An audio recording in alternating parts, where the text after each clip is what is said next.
tonga eto amin'ny fanatrehan'Andriamanitra. Daontsika hisaotra azy manokana ny amin'izao fotoam-bavaka izao. Daontsika hitsangana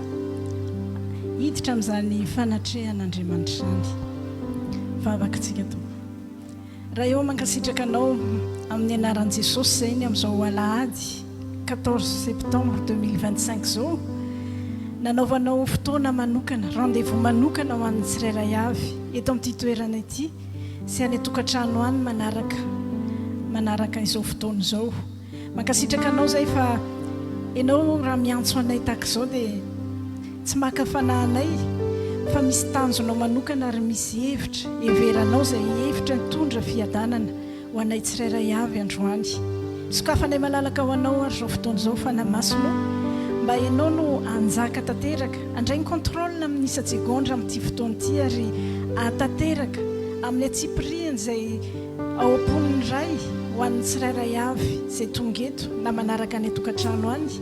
amin'ny ara-panahy ary amin'ny ara-piainana. Voninahitry ny anaranao rery ihany eny amin'ny anaranao Jesosy. Amen.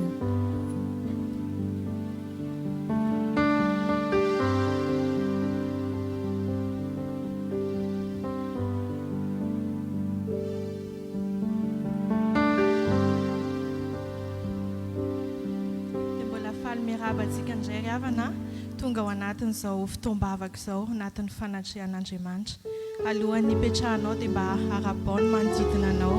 teneno izay fiadanana ho anao.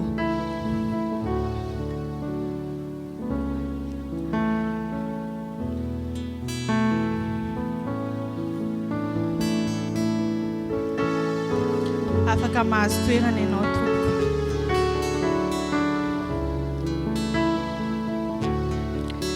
Ao anatin'izao fotoam-bavaka izao dia mbola ao anatin'ny fotoana fiatombohan'ny taom-pianarantsika. Mbola hanokana vavaka indray androany, mbola hitondram-bavaka ny ankohonana, hitondram-bavaka ny amintsika rehetra ny zanatsika, ny tokantranontsika tsirairay avy. Ao anatin'izany fitombohana sy fiatombohana izany ry havana dia Andriamanitra tena te hanome fanomezana antsika. Tenin'Andriamanitra ao amin'ny fitomaniana toko 7 andiny roa amby roapolo sy 7 amby roapolo manao hoe ny famindrapon'i Jehovah no tsy nahalany rehetra antsika fa tsy mitsahatra ny fiantrany, vaovao isa-maraina izany. Androany tiako tadidinao izany tenin'Andriamanitra izany, ny famindrapon'i Jehovah, vaovao isa-maraina izany. Amen. Zany famindrapo vaovao isa-maraina izany no tiako hisarihana ny sainao satria fiatombohana isa-maraina manomboka amin'ny masontsika misokatra. Rehefa misokatra ny masontsika ry havana dia réflexe tokony hananantsika dia ny hiatehatra amin'Andriamanitra, hiatoraka amin'Andriamanitra isan'andro. Hisarihako ny sainao hoe rehefa hanangana trano dia any amin'ny ady fototra isika no manao vavaka fa tsy hoe rehefa tonga ny amin'ny fandalorana sy any amin'ny fanaovana finition. Tsy misy olona manao an'izany. Ka ao anatin'izao fanombohan'izao indrindra ry havana, andaontsika hiazakazaka, hiakohaka eto anatrehan'Andriamanitra, hitondra ny amintsika rehetra, hiakohaka eto anatrehan'Andriamanitra, hitondra ny fiainantsika rehetra manomboka amin'izao fiatombohan'izao. Andao tsy hiandry eny anelanelam-potoana, andao tsy hiandry eny amin'ny atsasa-dalana fa andao anatin'izao fiatombohana izao dia hoentiny eto anatrehan'Andriamanitra izany.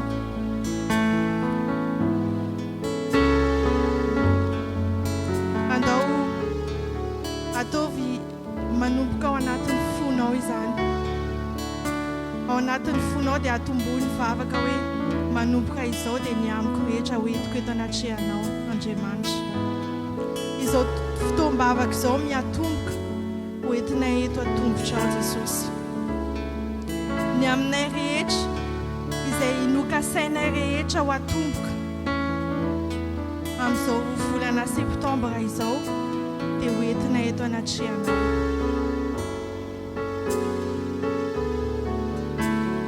Aza atsahatra ny vavakao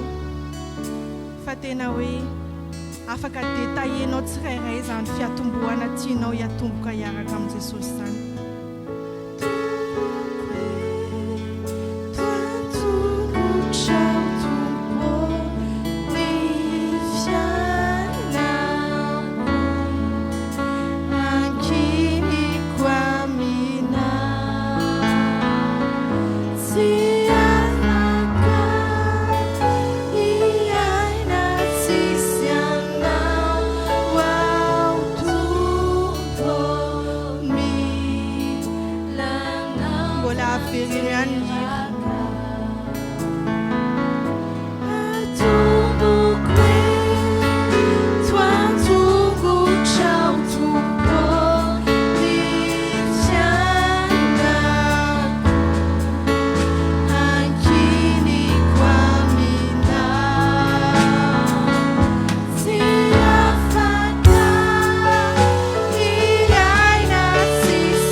Amintsika rehetra milan Jesosy andao ny tom-pianarana miatomboka entiny eto anatrehany zany ny zanatsika tsirairay avy eto anatrehany Jesosy ny tokantranontsika tsirairay avy andao entina miatomboka eto anatrehany Jesosy mety nisy nanomboka asa vaovao ve andao zany ho entiny eto anatrehany Jesosy mety nisy fiovam-piainana mety hoe zazakely tonga sanatria mety nisy fahoriana fa fiainana miatomboka zany dia andao ho entiny eto anatrehany Jesosy ny aminay rehetra Jesosy dia tianay ho entiny eo anatrehanao tsy izay tianay rery ihany tsy sompisompi-piainana rery ihany fa tena ny aminay manontolo ny amin'ny hoavinay manontolo zay mahakasika ny tenanay zay mahakasika ny ankohonanay zay mahakasika ny tokantranonay ny asa fitadiavanay Jesosy tianay atomboka miaraka aminao.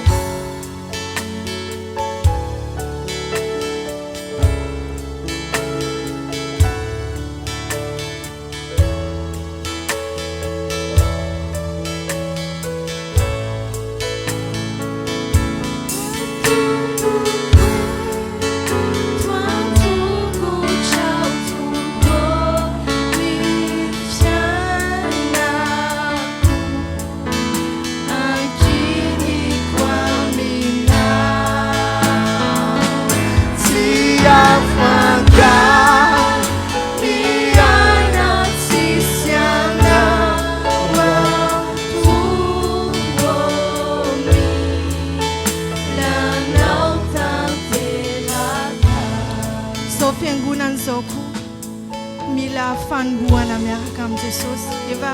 napetrakintsika tamin'i Jesosy ny amin'ity fiangonana ity fa androany andao mbola atao manakaikikaiky kokoa azy zany andao mbola aterina eo anaty tongotry Jesosy ny momba n'ity fiangonantsika ity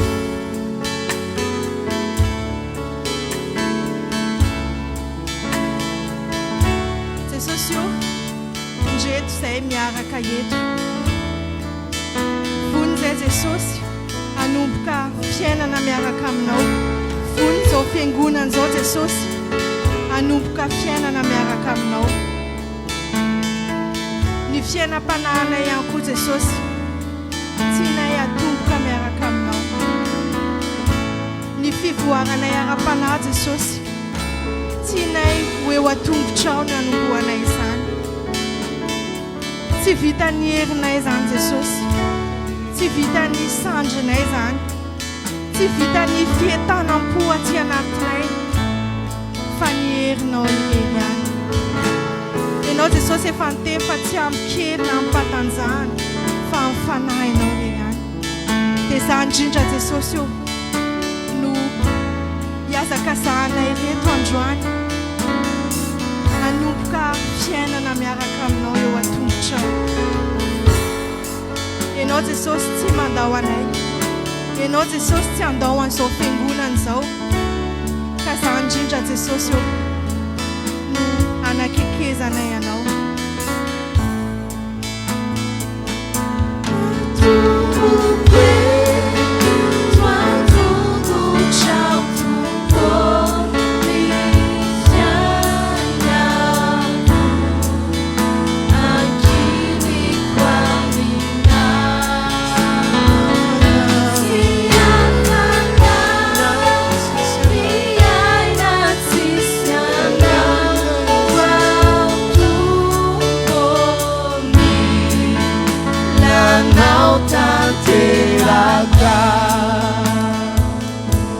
andao amin'izao fotoana izao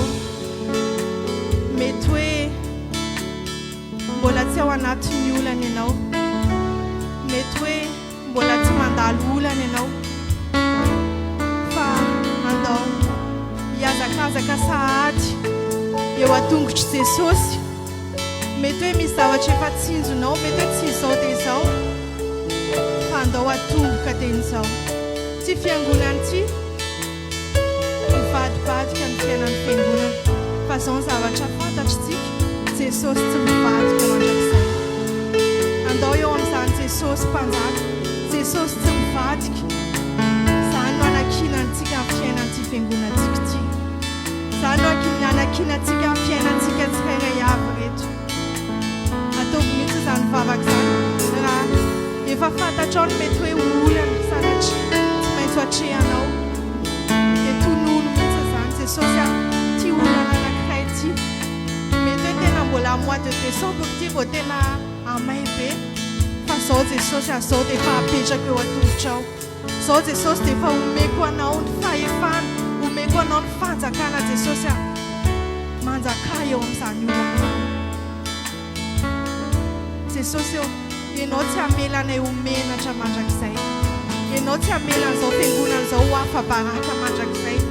ny fiainanay tsirairay avy reto Jesosy tsy ho avelanao ho simy tsy ho avelanao ho rava ianao efa niteny anay fa tsy handao anay mandrakizay izany Jesosy no hiatoranay aminao izany Jesosy no atokisanay anao satria ianao Andriamanitra tsy mba mivadika mandrakizay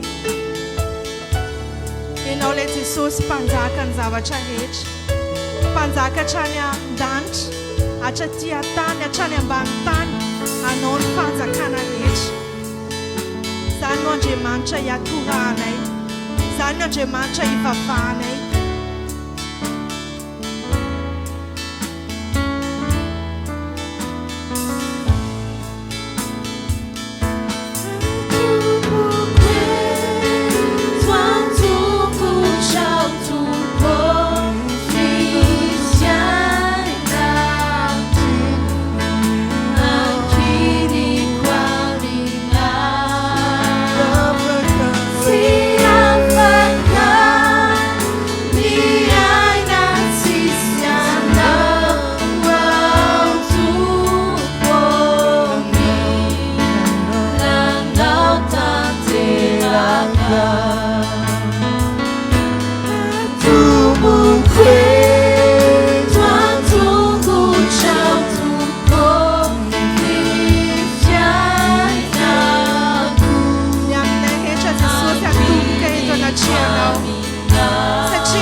zavatra rehetra no hiatoranay izy tokoa moa Jesosy no lohalika tsy andohalika eo anatrehany izany fanjakanao izany ny ny lohalika rehetra izay mendrika lohalika rehetra eo amin'ny fiainanay dia hoentinay eto anatrehanao Jesosy andohalika tampianarana mitomboka andohalika eo anatrehanao fiainana tokantrano andohalika eo anatrehanao fiainana any am-piasana mandohalika eo anatrehanao fiainam-panahy mandohalika eo anatrehanao olana mety tsy maintsy holalovana trangam-piainana zany fa mandohalika eo anatrehanao izay rehetrarehetra rehetra Jesosy eo mandohalika eto anatrehanao satria ianao tokoa ilay mpanjaka ny aminay rehetra tsisy avelanay fa hoentinay mandohalika eto anatrehanao raha sitraka dia andao mpitsanganana na velitsika ny Yesu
Jesô panjaka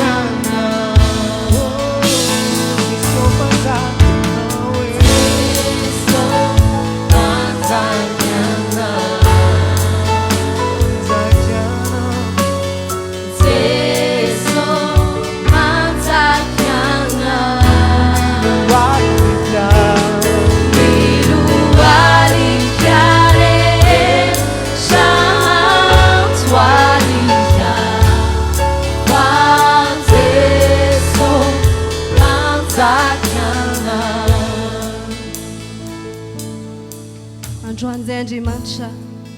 tena te ihany koa akeo anatrehanao ilay Andriamanitra mpanjaka ilay Andriamanitra mpanjaka n'izao rehetra izao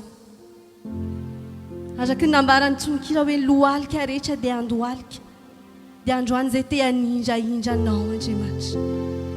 afaka mahasotoerana moramoritsika amin'izao fotoana izao dia tsy horavahantsika zany fifantohantsika rehetra ao amin'Andriamanitra zany fotoana tahaka an'izao ry havana no fotoana hoentintsika iankofana fotoana ohatran'izao no ampandoliantsika ny amintsika rehetrarehetra eo anatrehan'Andriamanitra fotoana anankiray tena tokony ho ataontsika ny fotoana fiankofana tahaka an'izao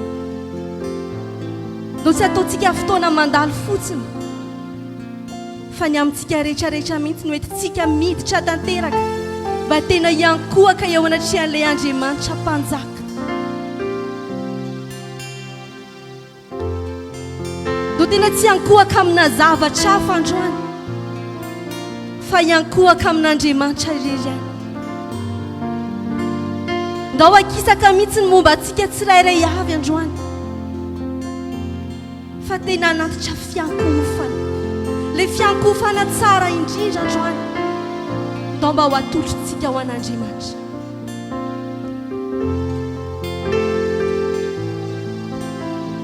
Salamo fatelo amby fitopolo andiny fadimy amby roapolo ka hatramin'ny favalo amby roapolo amin'ny anaran'i Jesosy manao hoe iza no ahy any an-danitra ary tsy misy ety ambony tany iriko tahaka anao na dia levina aza ny nofoko sy ny foko dia mbola vatolampy ny foko sy anjarako mandrakizay Andriamanitra fa indro very izay lavitra anao fa izaho dia ny eo akaikin'Andriamanitra ny mahatsara ianao Jehovah Tompo no nataoko araka mba ilaza ny asanao rehetra dao tena mpiondrika ny amintsika rehetrarehetra mihitsy androany ho adinoantsika vetivetiny ireo karazana mety zavatra iainantsika fa dao tena hiondrika eo anatrehan'Andriamanitra indraindray amin'ny fiainantsika andavanandro dia variana mety indraindray mety tsy omentsika toeran'Andriamanitra amin'ny olana lalovantsika isan'andro indraindray mety akisakitsika Andriamanitra fa andao tena hiverina tanteraka amin'ity androany ity ny amin'ny zavatra rehetra lalovantsika andavanandro indraindray mampiala atsika fa andao androany tena amerina ny amintsika rehetrarehetra mba ho eo anilan'Andriamanitra irery any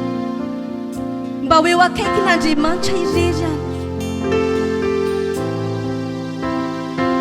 ianao mba hiteny eo anatrehan'ny tompo amin'izao fotoan'izao anatin'izao fiankofan'izao dia hiteny hoe Jesosy io tonga eto androany mitondra ny fiainako rehetra mba ho eto indray eo anilanao mety nandritry ny herinandrotsika mety nisy fotoana mety nanadino an'Andriamanitra nanakisaka an'Andriamanitra fa andao hiteny amin'izao fotoan'izao androany indray Andriamanitra amin'izao segondro izao indray ho eto ny fiainako rehetrarehetra ho eo anilanao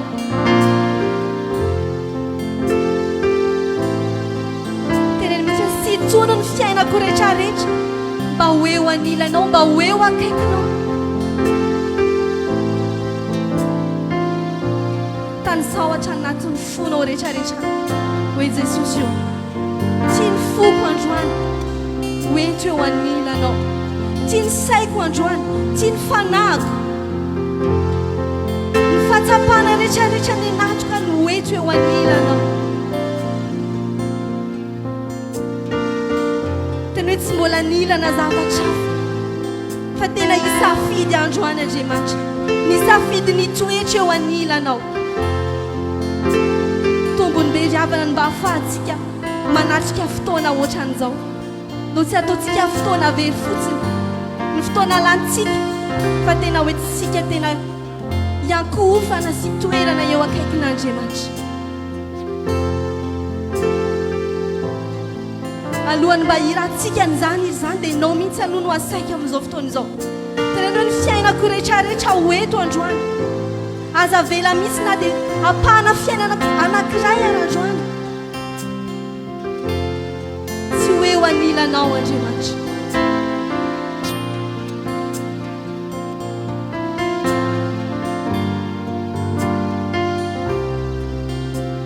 etsy ho ao anilanao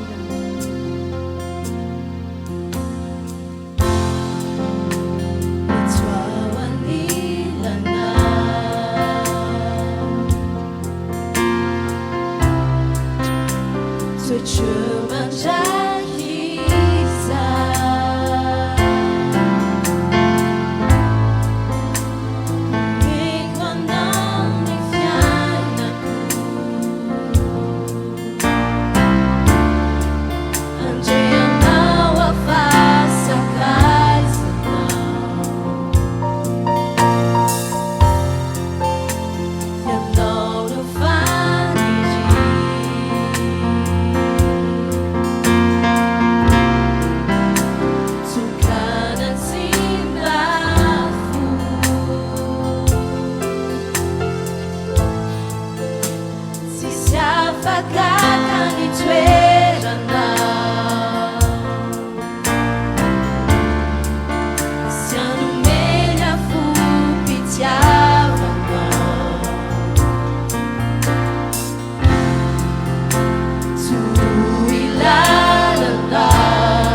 Ndao ihany koa mba ny zavatra tsy atsika androany mba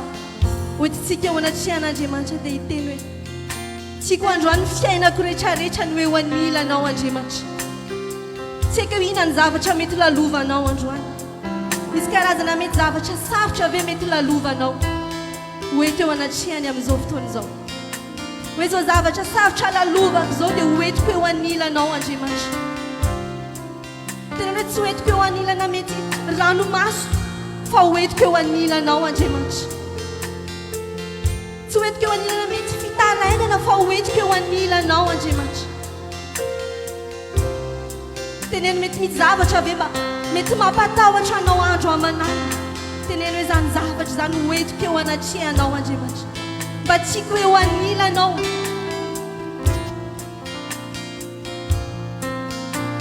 Ina karazana mety zavatra mety mampanahy atsika isan'andro. Fotoana izao ndao tena hoentintsika. Fiankofana dia zasy ianao manambara fa tsy vitantsika rehetra fa tena mila an'Andriamanitra. Zavatra rehetrarehetra mety mitondra mety tsy fitsarana tsy fiadanana any anatintsika ndao hoentintsika eo anatrehany amin'izao fotoana izao. Hoe tiako izany fiainana izany mba ho eo anilanao Andriamanitra.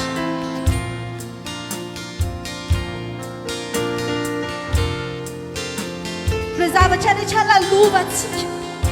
ndao tena hoentintsika eo anatrehany. Mandalo tsy fahasalamana ve ianao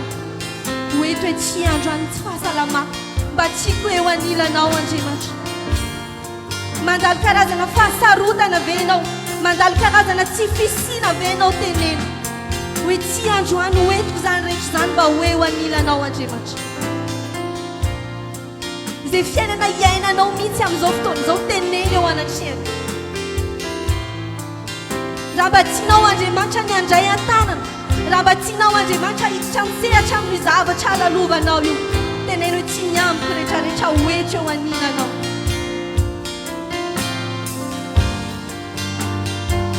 Mba mahaverintsika hoe etroa ho anilanao.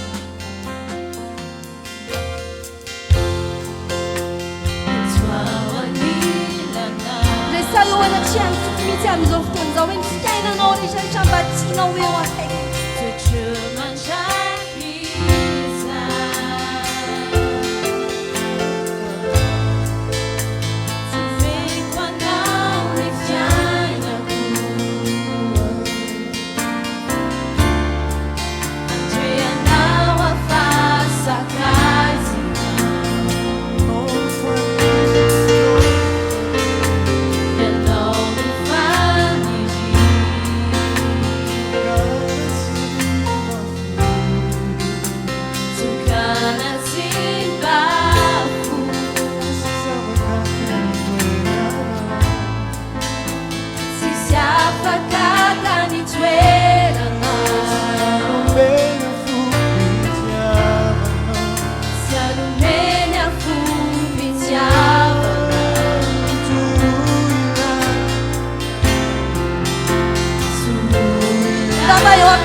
aminao ny fiainako Andriamanitra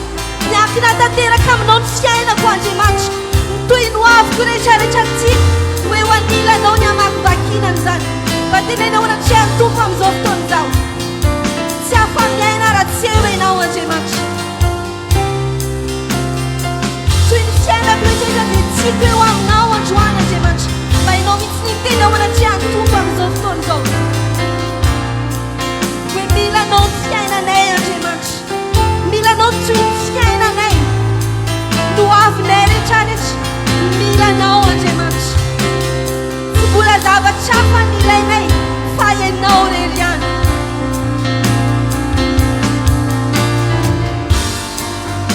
Tu es tout pour moi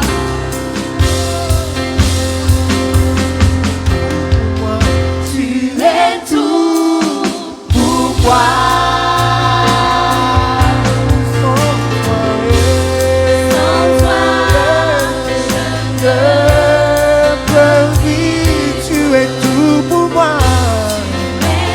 tout pour moi, garde-moi près de toi, garde-moi près de toi, garde-moi près de toi.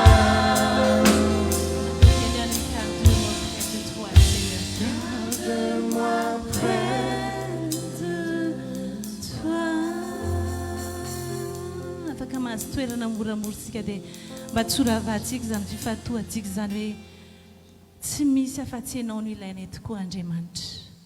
dia ianao ilay Andriamanitra lehibe araka ny voalazany bokin'ny Samoela faharoa milaza manao hoe koa amin'izany dia lehibe ianao Jehovah Andriamanitra fa tsy misy tahaka anao ka tsy misy Andriamanitra afa-tsy ianao ary izay rehetra reny arak'izay rehetra reny sofinay izany indray mba ho vavaka hitohizantsika ao anatin'izany vavaka izany hoe tsy misy afa-tsy ianao no ilainay ianao ilay Andriamanitra lehibe dia afaka mitanisa ianao hoe lehibe ambonin'izao rehetra izao lehibe amin'ny herin-tsy lehibe amin'ny fahefana rehetra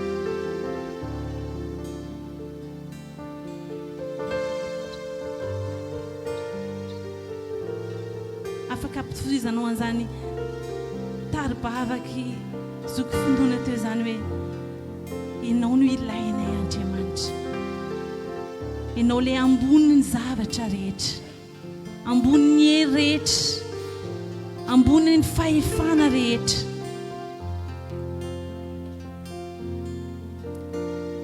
Andriamanitra tsy misy azo ampiharina aminao tsy misy azo ampitahaina aminao mandrakizay tsy misy afa-tsy ianao no andraindray ny finay tsy misy afa-tsy ianao no ilainay tompo dia ndao mba ho tariditsika izany vavaka izany hoentintsika miditra hoe amin'ny fiainantsika isan'andro tsirairay avy dia mino fa samy efa mbana tsapitsika hoe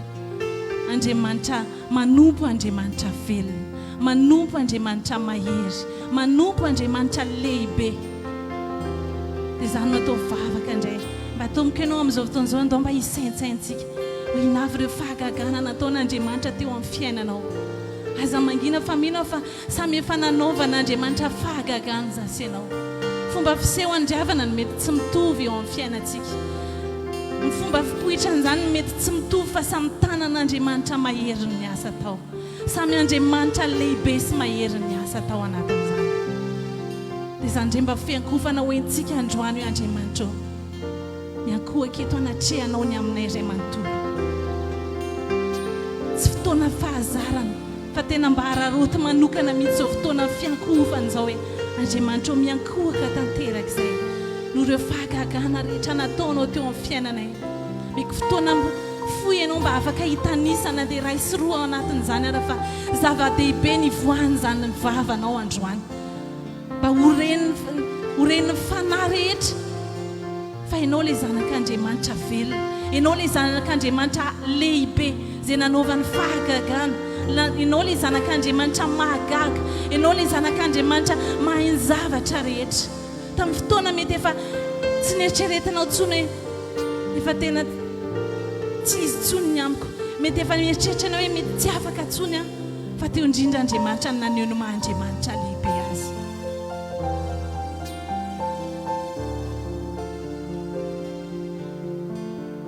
dia mba ilaza mihitsy ianao hoe Andriamanitra tsy misy lehibe tahaka anao tsy misy mahavita ny vitanao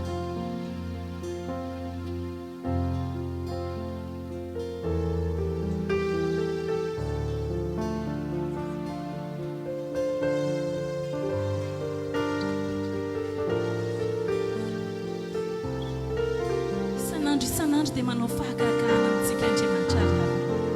tsy akiry zavatra rehetra mba eo ampelantanantsika ireo tsy hoe efa akizy na ny fofonaina nenantsika ty anatsika ty raha tsy hoe zay te hanana fofonaina ny manana fofonaina androany fahagagana zany riavana dia ndao mba hiara hiritsika hoe Andriamanitra tsy misy lehibe tahaka anao tsy misy lehibe no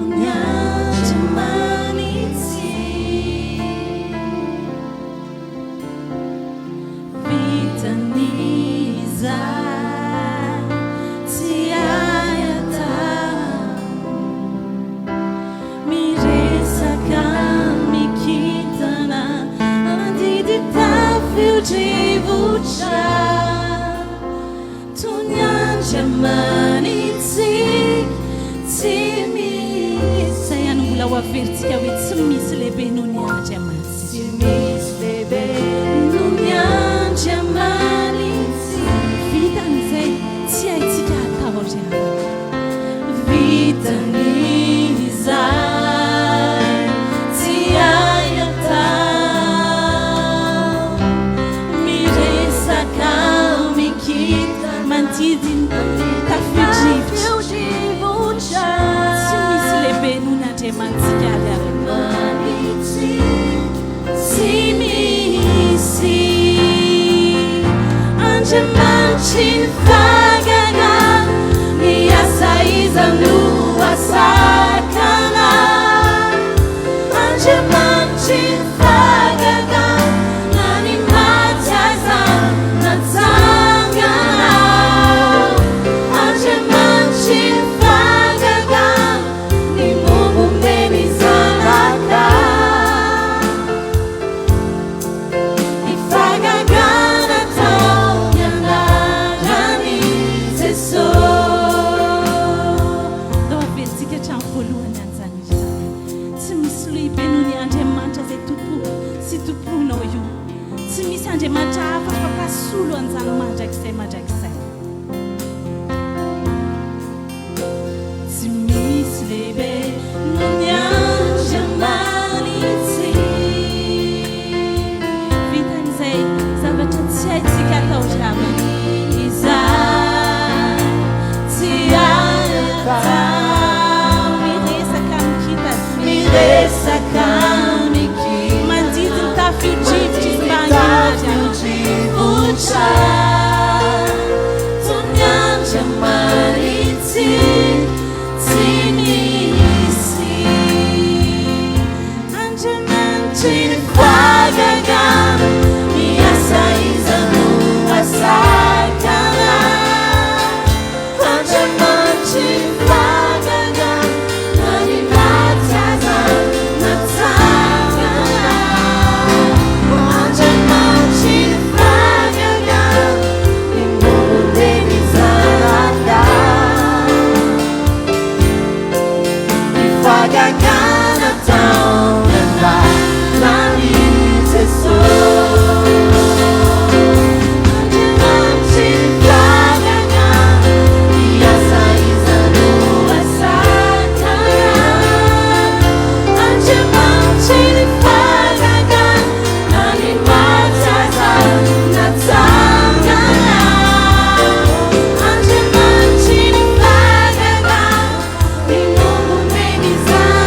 izao no andriamanitra ny nofo rehetra mo mizava magaga zay tsy haiko fa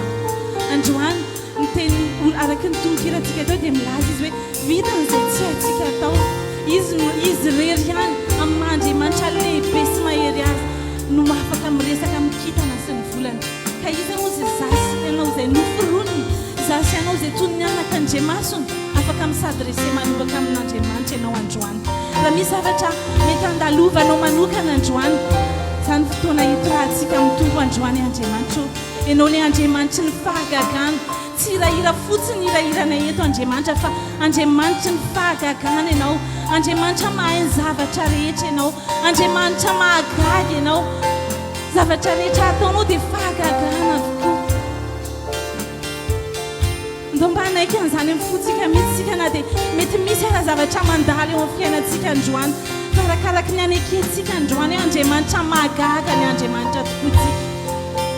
izy ny mamandro karazana mety zavatra olo masiady eo amin'ny fiainantsika ireo karazana fatorany eo amin'ny fiainantsika afaka mitanisa ianao ina mba fatorany eo amin'ny fiainanao amin'izao fotoana izao mety anatrihan'andriamanitra le andriamanitra mahagaga zany ny antsoantsika teo hoe mba hoeto manatona anazy ny aminao rehetra androany hoento ho anatrihana avokoa zay rehetra ilanao mifahagagana sy ny tanan'andriamanitra ka mba hoentsika eo aminatrihan'andriamanitra zany androany tsy misy lehibe no ny andriamanitsy reo voafatotra avany o pandre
Andriamanitra anao ny vavy dia mitenena Andriamanitra rehetra karazana obstacle rehetra tao amin'ny fiainako rehetra mety tsy hatongava ny valimbavaka eo amin'ny fiainanao dia tolona eo anatrihan'Andriamanitra zany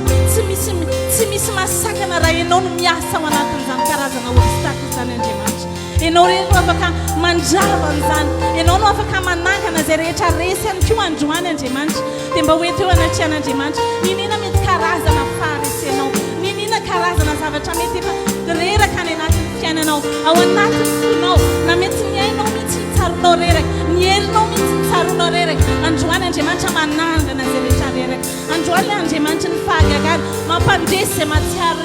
matsiaro faharesena any anatin'ny fono dia ndao mba ao anatin'izany vavaka zany ihany koa mba hitondra mivavakantsika an'izao fiangonantsika izao Andriamanitra ninina mety ady karazana ady lalovana izao fiangonana izao ninina mety obstacle Andriamanitra ho entiny devoly ao anatrehanay eo anatrehan'ny fiangonana ao ianao no Andriamanitra tompon'izao fiangonana izao ianao ilay Andriamanitra mahagaga no antsotsolay mba hanatanteraka fahagagana ao anatin'izao fiangonana izao ianao ho any ampiny tsirairay avy Andriamanitra mila ny fahagaganao ny fiainanay tsirairay avy miandrandra ny fahagaganao izay tsirairay avy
Cry.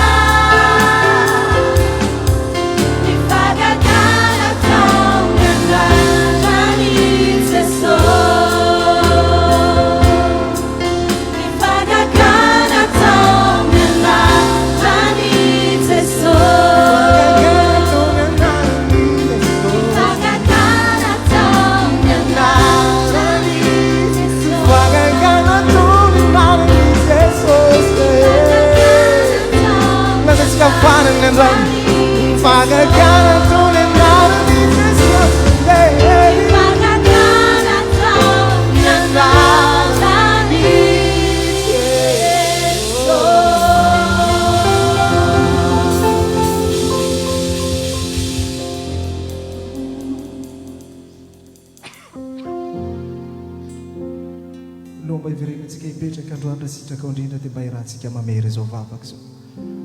Firaisantsika fosaina androany ho fanandratantsika an'Andriamanitra. Ray malalo tonga eto anatrehanao androany, tonga nindraindra anao, tonga nandratra anao, tonga iankohaka eto anatrehanao. Manaika Tompo fa ianao no Andriamanitra, mifeny zavatra rehetra, mihazona zavatra rehetra,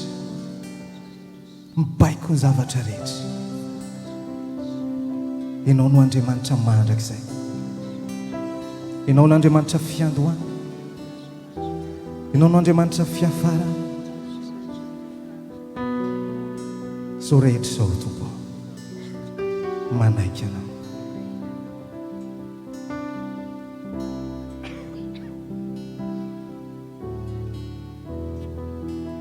Toerana moramora sasa.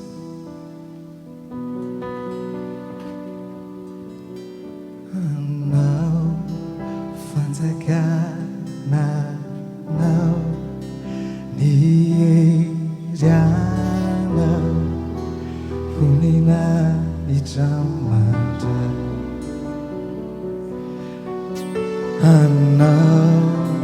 fanjakana anao Niejara voninahitra mandrakizay. Masisika ihany androany anao fanjakana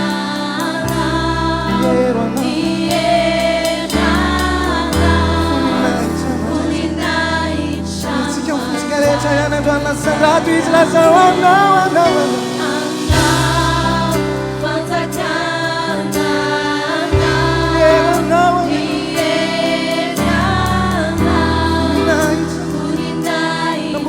Mafy any anatina ho any androany lazao mampanao mifanao anao. Anao fanjakana anao dienganao voninahitra mandraky lazao mafy any androany hoe anao fanjakana anao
fagagana teo amin'ny fiainanao. Araka ny tononkiratsika teo, fagagana taony anarany Jesoa. Fiangonana tsy mahay manao fagagana, fa faly milaza aminao androany fa zany anaran'Andriamanitra zany afaka manao fagagana eo amin'ny fiainanao.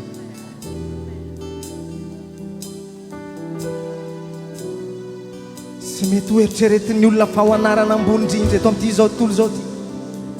Fofetra ihany amin'ny vitany, fofetra ihany ny aina, fofetra ihany ny zavatra azony azoma.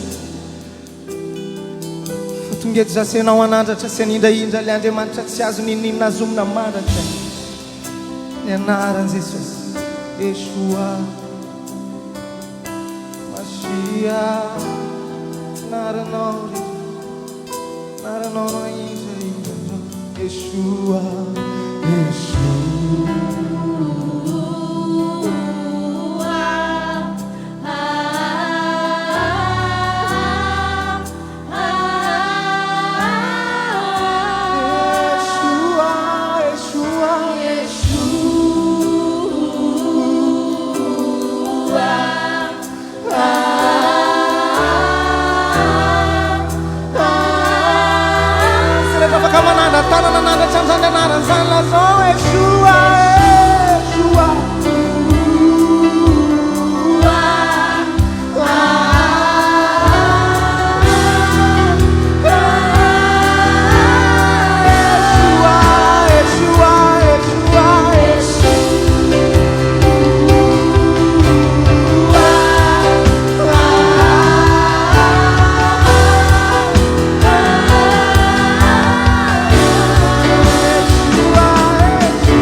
Nianaranao no asandratra eto androany, nianaranao no mena voninahitra eto androany, nianaranao no ekeny lela rehetra tonga eto androany, nianaranao no andohaliany lohalika rehetra, nianaranao, nianaranao, nianaranao le tsy mitsatra manao fahagagana amin'ny fiainanay, nianaranao le tsy mitsatra manandratra ny fiainanay, nianaranao le tsy mitsatra mampandresy ny fiainanay, zany anarany zany no aindraindra eto androany.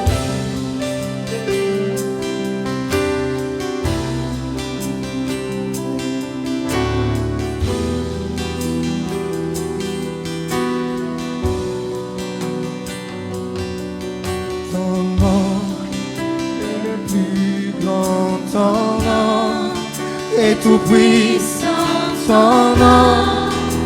est au-dessus. Afaka manaky azamby izy rehetra manana vava afaka miantsoantso androany hoe ton nom.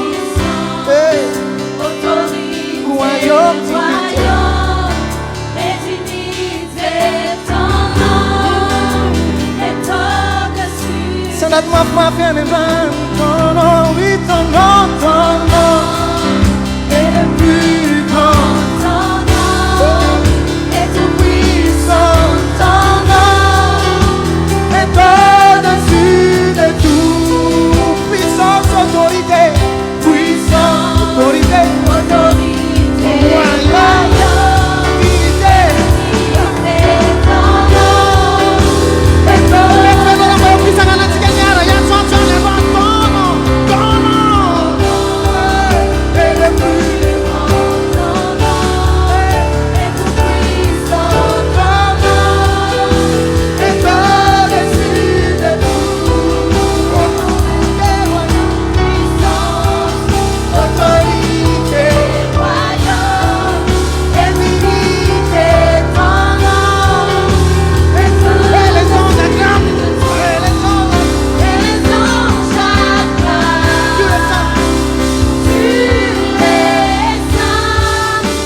Manamboatra fiainana tonga eto zany anarany zany,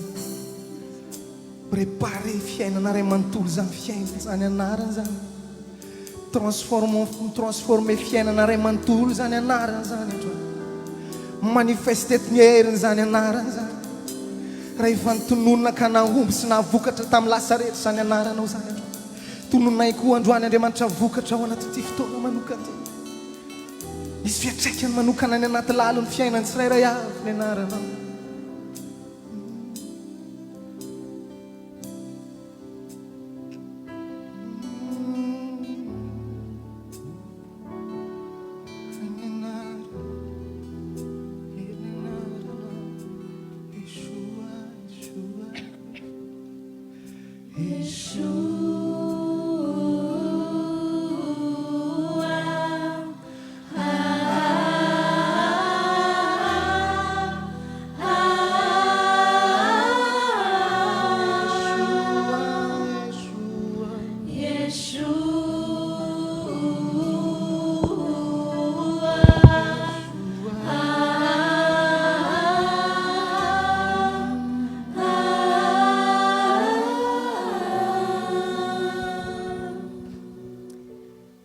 miondrika eto anatrehan'ny anaranao zay amin'ny alehibe ny anaranao jesosy io ary mankasitraka indrindra fa izahay ilay nantsoinao amin'ny anaranao ary rakofanao ny anaranao ary ny anaranao dia efa niasa tamin'ny fiainam-panahinay tamin'ny lafim-piainana rehetra ary androany ihany koa ny anaranao dia mbola hiasa ao anatin'ny teninao satria teninao dia enao ary ny teninao dia hozaraina amin'ny anaranao fa namasonao raisy manokana izao fizarana ny teninao izao ianao nanositra manokana ary ianao koa nanositra ny teny tsirairay mba tena izy fiatraikany ara-panasy ara-piainana ary hiatraikatra any mandrakizay anay tsirairay avy anie ny teny izay omenao anay androany amin'ny anaran'i Jesosy amen. Afaka mipetraka tsika.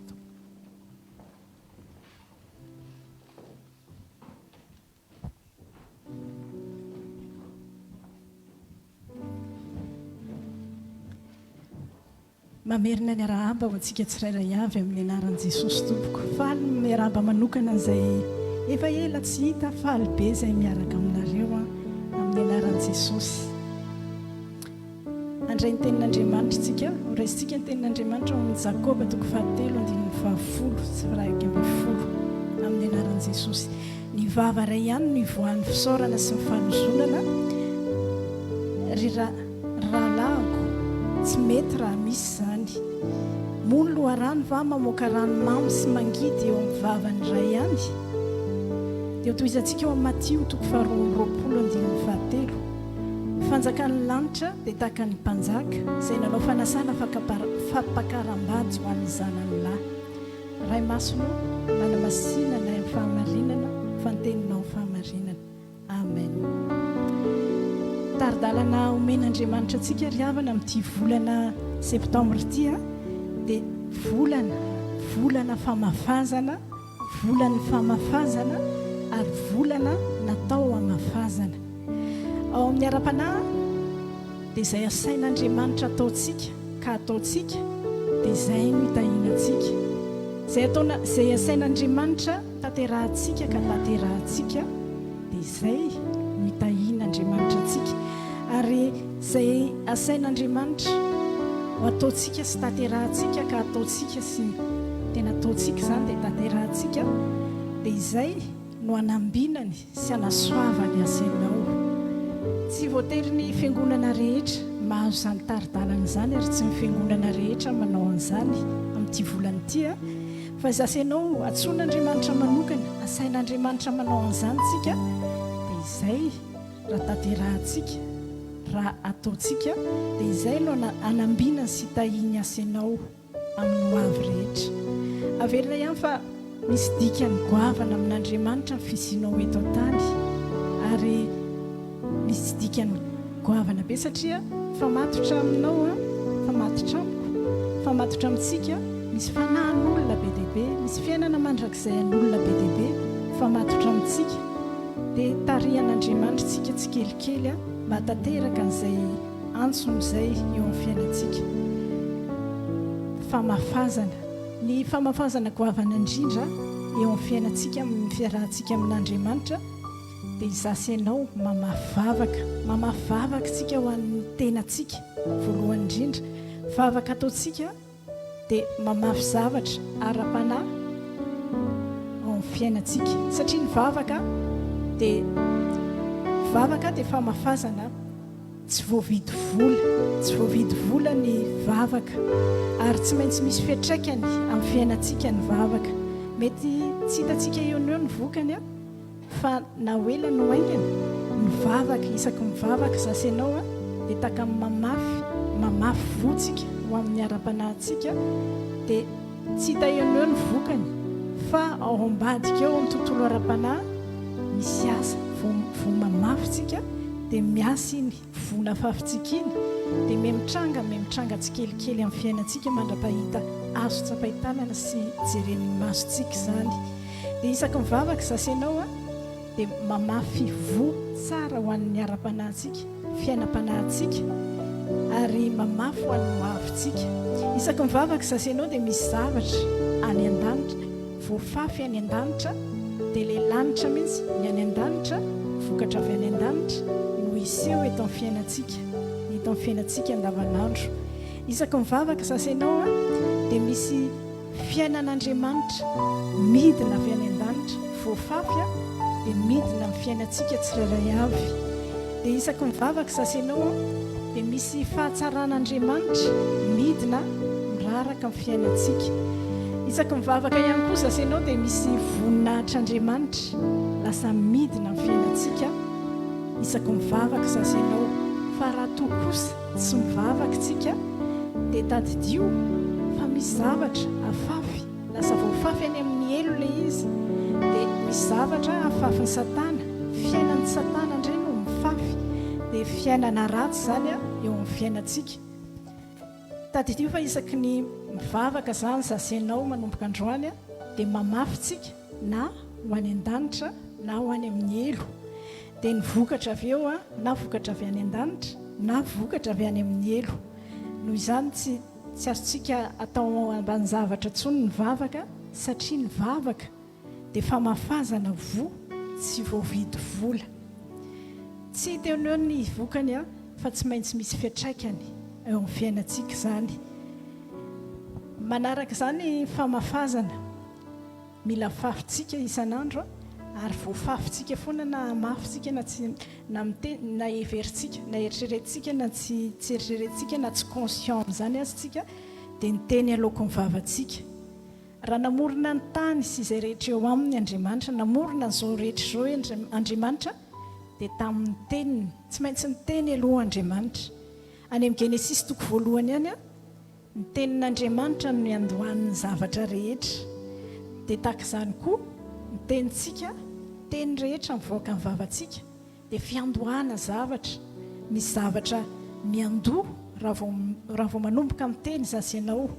na io zavatra tsara no miatomboka na zavatra ratsy dia mila mitandrintsika.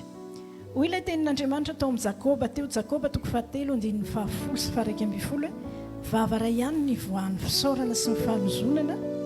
rahalahiko tsy mety raha misy zany. Mono loharano va mamoaka ranomamy sy mangidy eo amin'ny vava iray ihany. Noho izany a teny alohan'ny vavantsika dia loharano io, na io loharano fiandohana fiainana ratsy, zavatra ratsy eo amin'ny fiainantsika. Raha voafafy any amin'ny tontolon'Andriamanitra ilay izy, tontolon'ny lanitra, fanjakan'Andriamanitra dia lasa mitondra vokatra avy any an-danitra. Fa raha teny manohatra ny tenin'Andriamanitra mivoaka ny vavantsika, teny manimba ny fiainantsika dia lasa voafafy any amin'ny tontolon'ny Satana ilay izy dia vokatra avy amin'ny tontolon'ny Satana zany no avy fiainana ratsy. Ao amin'ny Jakoba toko 7:7 dia milaza ny tenin'Andriamanitra hoe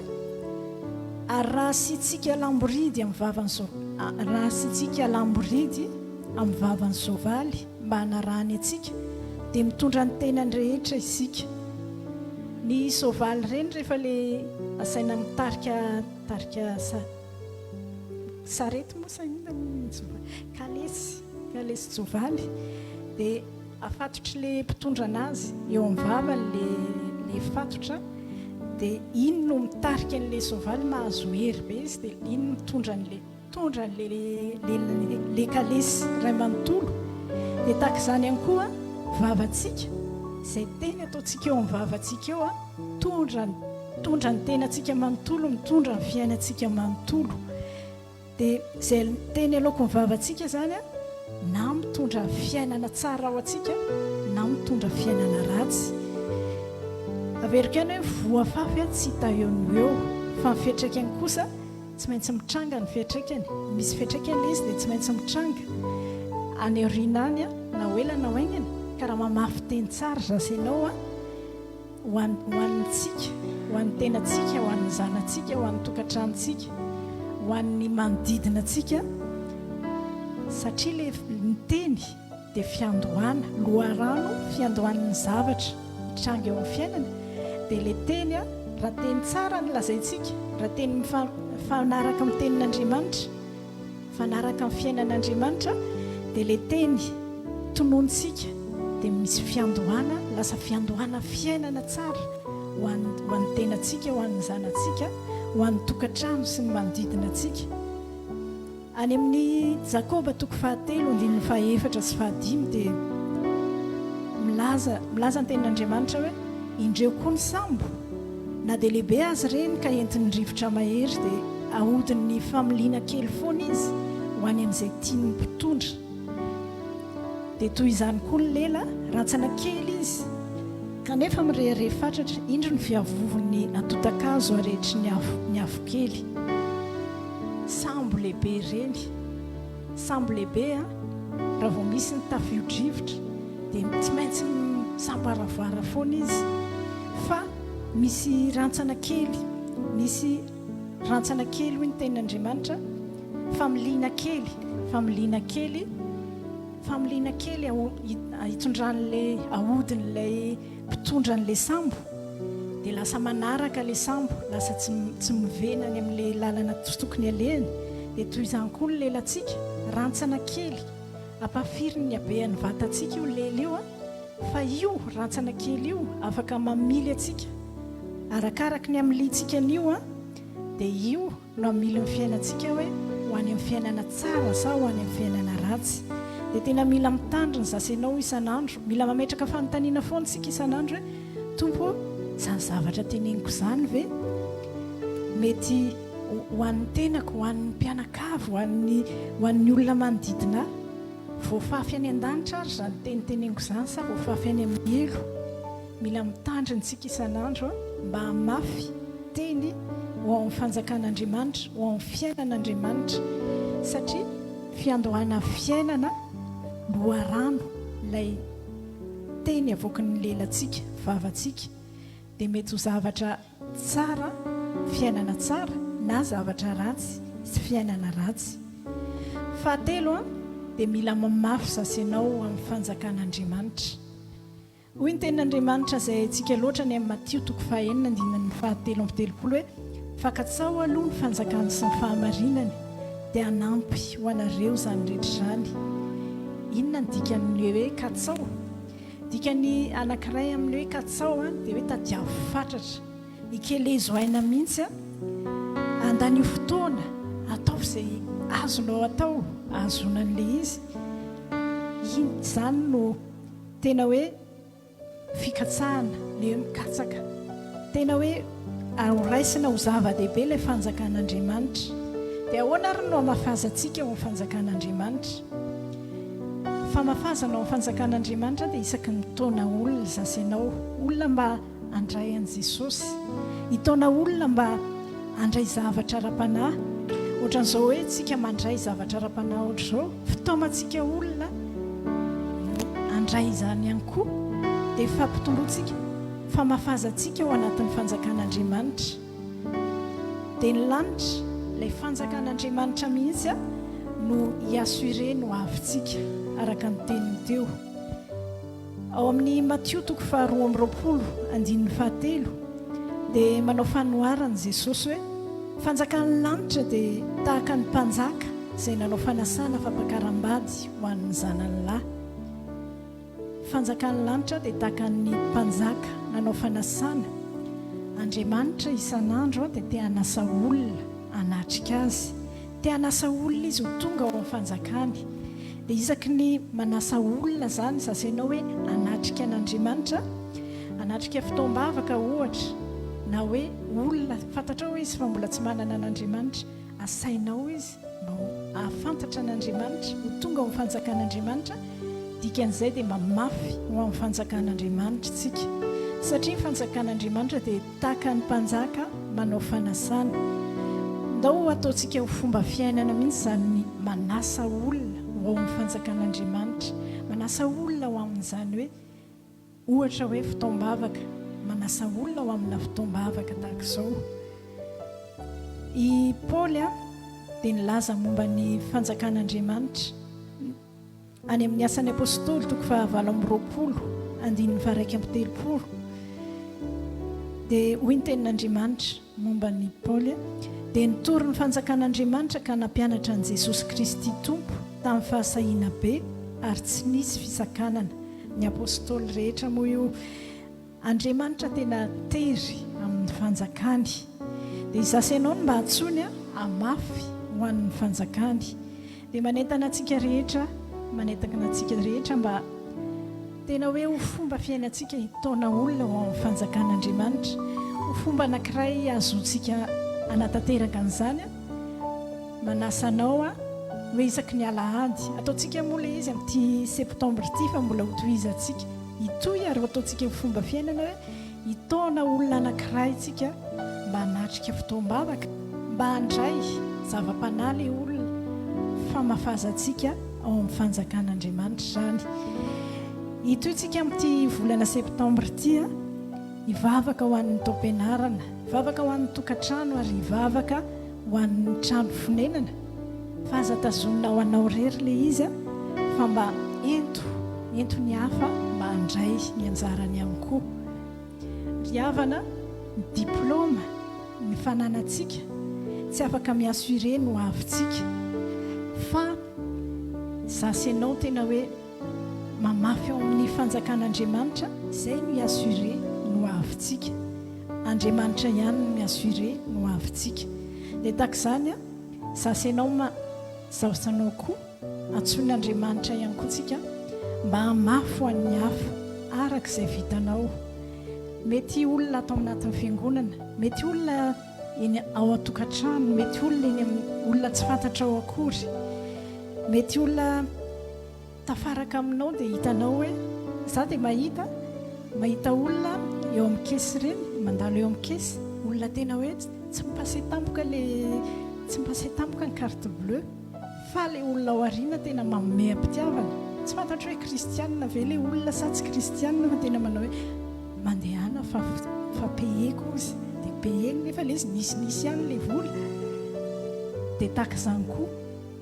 zasy ianao koa antson'Andriamanitra isika mba hamafy. Mety hoe manao couverture ny aty moa izany ilay hoe alomeloha daholo foana, fa amin'ny sehatra rehetra izay mety handehananao rehefa hitanao hoe misy olona sahirana tampoka nefa ianao manana ny ampy mamafaza amin'ny hafa izay ataon'Andriamanitra tozo anao eo ao anatiny hoe fanananao. Ary farany hoy ny tenin'Andriamanitra ao amin'ny Salamo 20:5 dia hoy ny tenin'Andriamanitra hoe vavaka izy ity vavaka nataon'ny Asafa mpanao salamo, arovy izay nambolen'ny tananao ankavanana sy ny zanaka nampahirezinao anao. Arovy izay nambolen'ny tananao ankavanana, izany hoe Andriamanitra zany dia mamafy zavatra amin'ny fiainantsika araka ilay teny teo, ary mamboly zavatra amin'ny fiainantsika, mamboly atsika izy ary mamboly zavatra amin'ny fiainantsika. Dia ao ambadika ilay voatsara afafin'Andriamanitra dia lasa manana fiainana tsara tsika. Misy tanan'Andriamanitra tsy hita maso mamafy zavatra, mamboly zavatra ao amin'ny fiainantsika, manomboka amin'ny ara-panahy io lafim-piainantsika rehetra. Fa ao ambadik'izay ihany koa anefa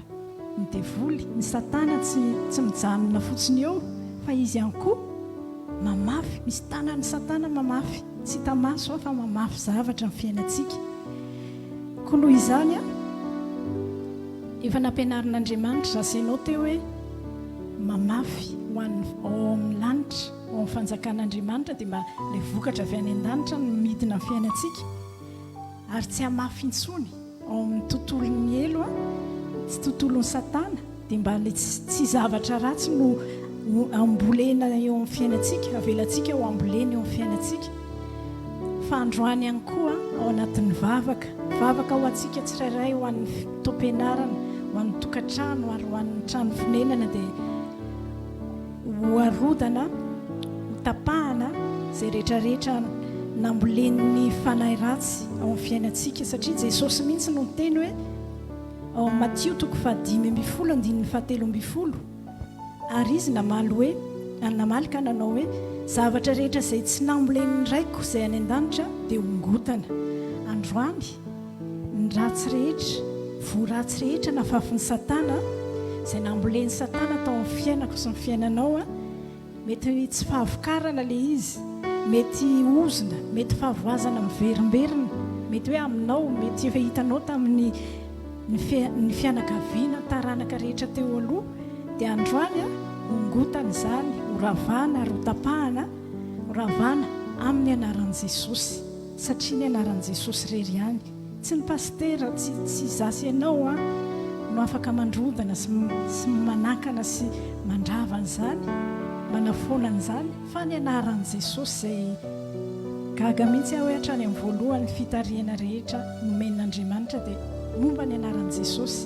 dia manomboka androany aza misalasala mamafy zavatra tsara amin'ny fiainanao, fahombiazana, fanambinana, fahatsarana, fahasalamana amin'ny anaran'i Jesosy. Tsy amin'ny anaranao, tsy amin'ny anaran'ny fiangonana, tsy amin'ny anarana pasteur, fa amin'ny anaran'i Jesosy. Ndao arytsika hitsangantsika hivavaka dia anindraindra izany anaran'i Jesosy izany izay misy hery mahagaga. Misy hery amin'ny anaran'i Jesosy, misy hery amin'ny anaran'i Jesosy, misy hery amin'ny anaran'i Jesosy.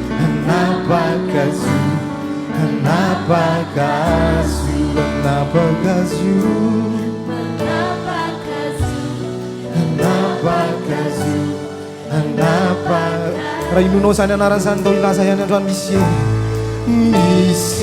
hery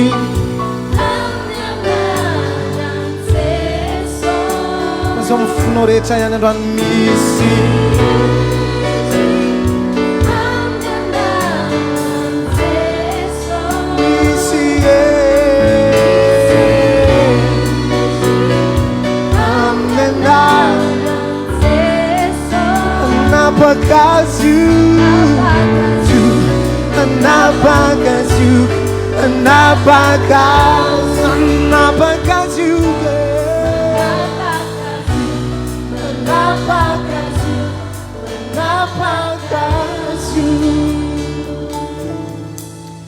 raha eo mankasitraka anao amin'ny anaran'i Jesosy zay ny amin'ny teny izay nomenao, misaotranao zay fa antsoinao zay androany satria tianao tahina, tianao ambinina ary tianao anana fiainana tsara dia ampatsiahivinao ary amafisinao aminay fa mila mamafy zay amin'ny vavaka ho amin'ny fiainanay manokana, ho amin'ny zanakay, ho amin'ny tokantrano tsirairay avy, ho an'ny manodidina anay. Ampatsiahivinao koa zay fa mila mamafy ho amin'ny fanjakanao dia mba amafy hitondra sy hitarika olona, hitaona olona ho amin'ny fanjakanao. Antsoinao koa zay Andriamanitra mba amafy, amafy ho an'ny hafa amin'izay rehetrarehetra sehatra misy anay. Antsoinao zay amafy tsy amin'ny mpiara-miangona ihany, tsy amin'ny fianakaviana ihany fa mety amin'ny olona tsy fantatra izay arosonao eo amin'ny fiainanay. Mankasitraka anao zay Andriamanitra ary mametraka ny tsirairay avy eo am-pelantananao. Vavaka manokana Andriamanitra ho an'ny tsirairay avy izay tonga eto amin'ity toerana ity sy izay manaraka an'izao fotoam-bavaka izao na mivantana na en différé. Tononiko amin'ny anaran'i Jesosy Kristy izay rehetrarehetra teny tononina, ozina, ny ozina tononina ho amin'ny fiainany tsirairay avy, tonon'ny tenany tsirairay avy, tonon'ny ray aman-dreny be tany aloha tany na ny ray aman-dreny, ny tonon'ny ny olona manodidina rehetra, ny tonon'ny mpampiasa, tonon'ny tenanay manokana na ny manodidina anay ho anay dia tononiko amin'ny anaran'i Jesosy Kristy, ongotako amin'ny anaran'i Jesosy, tapahako anaran'i Jesosy Kristy ravako amin'ny anaran'i Jesosy Kristy tsy hanananjara tsy hanapahefana amin'ny fiainam-panahy amin'ny lafim-piainana rehetra na fahasalamana zany na fidiram-boly zany na ny fiainanao atokantrano zany izay rehetrarehetra momba ny fiainan'ny tsirairay avy manokana dia ravo potika levona miongitra foana amin'ny anaran'i Jesosy Kristy fatononiko amin'ny anaran'i Jesosy Kristy ny fanambinan'Andriamanitra ny fahatsaraan'Andriamanitra ny fahasoavan'Andriamanitra rehetra anaraka analoka ifamatotra amin'ny fiainan'ny tsirairay avy ara-panahy sy ara-piainana manomboka amin'izao segondy izao ho voninahitry'Andriamanitra ray amin'ny anaran'i Jesosy amen.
Amin'izao fotoan'izao kosa dia ivavaka ho an'ny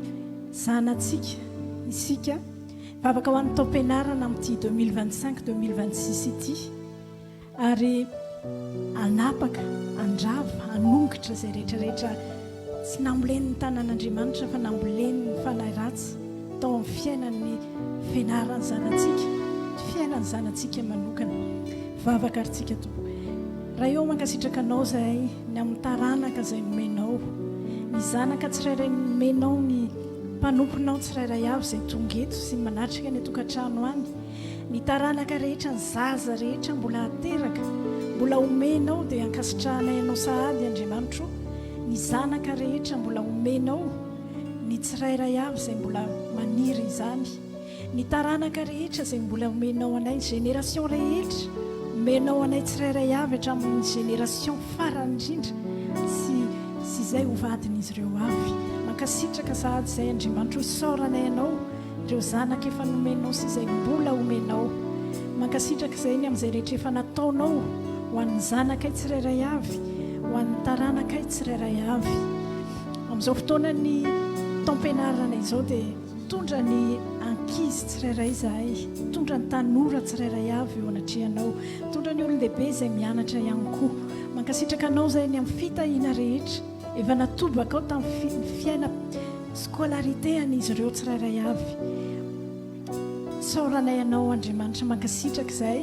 fa androany izay rehetrarehetra ozina mitonono ny ray aman-dreny tany aloha tany mety mitonono ny mpianatra mety mitonono ny mpampianatra ho an'ny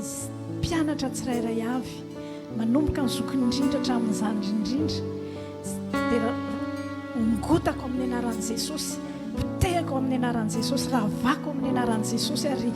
foanako amin'ny anaran'i Jesosy tapaka tanteraka tsy mifamatotra amin'ny mpianatra tsirairay avy intsony tsy mifamatotra amin'ny ankizy tsirairay avy tsy mifamatotra amin'ny tanora tsirairay avy tsy mifamatotra amin'ny olon-dehibe izay mianatra tsirairay avy fa tononoko amin'ny anaran'i Jesosy Kristy ho taom-pianarana ho tahina mihoatra amin'ny hatramin'izay aneny taom-pianaran'ny mpianatra rehetra amin'ity taona ity ho taom-pianarana isy fahavokarana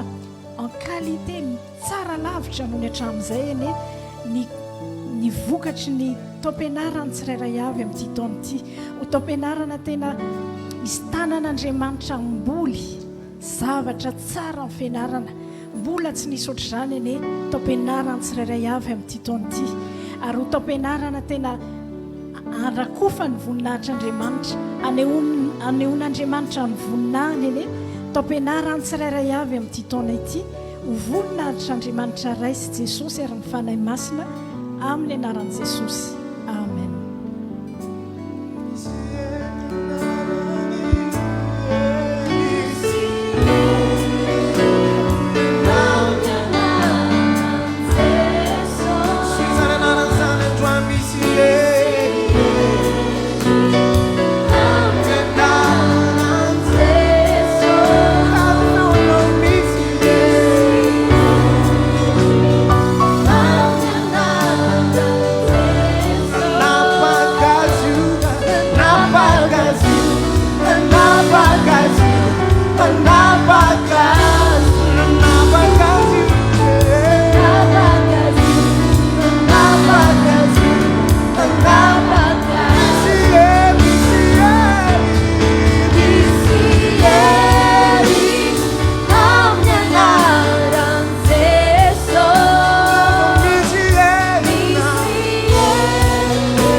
Ivavaka kositsika amin'izao fotoana izao hoan'ny tokantrano tsirairay avy. Ivavaka ary tsika tompo. Raha eo mankasitraka anao zay ny amin'ny tokantrano na orinao tsirairay avy, misaotra anao koa zay ny amin'ireo tokantrano izay ao am-ponao tianao aorina ary efa manangasanga eo am-baravarana ho an'ny tsirairay avy. Amin'izao fotoana izao Andriamanitra araka ny tari-dalanao teo dia manonona amin'ny anaran'i Jesosy Kristy izay ozina rehetra, vokatry ny ditra nataon'ny ray aman-dreny tany aloha tany, vokatry ny ditra ara-pitiavana nataon'ny tsirairay avy ka mitondra ozina ho an'ny tenany tsirairay, ho an'ny tokantrano dia ongotako amin'ny anaran'i Jesosy, ravako amin'ny anaran'i Jesosy Kristy, tapahako amin'ny anaran'i Jesosy Kristy, tsy manan-kery, tsy manam-pahefana ary tsy manaraka ny tsirairay avy izay manatrika eto sy any tokantrano any manomboka amin'izao sekondy izao, tsy hanana anjara, tsy hanam-pahefana amin'ny hoavin'ny tsirairay avy intsony, tsy manana anjara, tsy manam-pahefana amin'ny tokantrano tsirairay avy, izay rehetrarehetra ozina notononina na teny manohatra ny fiainany tsirairay avy, en particulier ny vehivavy izay efa tokony hanambady ka na tonga sakana tsy mahatafarina hoe fifandraisana, tsy tonga amin'ny hoe tokantrano mariage, dia ongotako amin'ny anaran'i Jesosy, ravako amin'ny anaran'i Jesosy ary poalako amin'ny anaran'i Jesosy, tapaka tanteraka, rava tanteraka, tsy manaraka ny tsirairay avy intsony, na lehilahy na vehivavy efa tokony hanambady, tokony hanorina tokantrano, ary ravako, toeriko, foanako ary tapahako amin'ny anaran'i Jesosy, tsy hanaraka ny tokantrano tsirairay avy intsony, fa manonona amin'ny anaran'i Jesosy ho an'ny tokantrano tsirairay avy,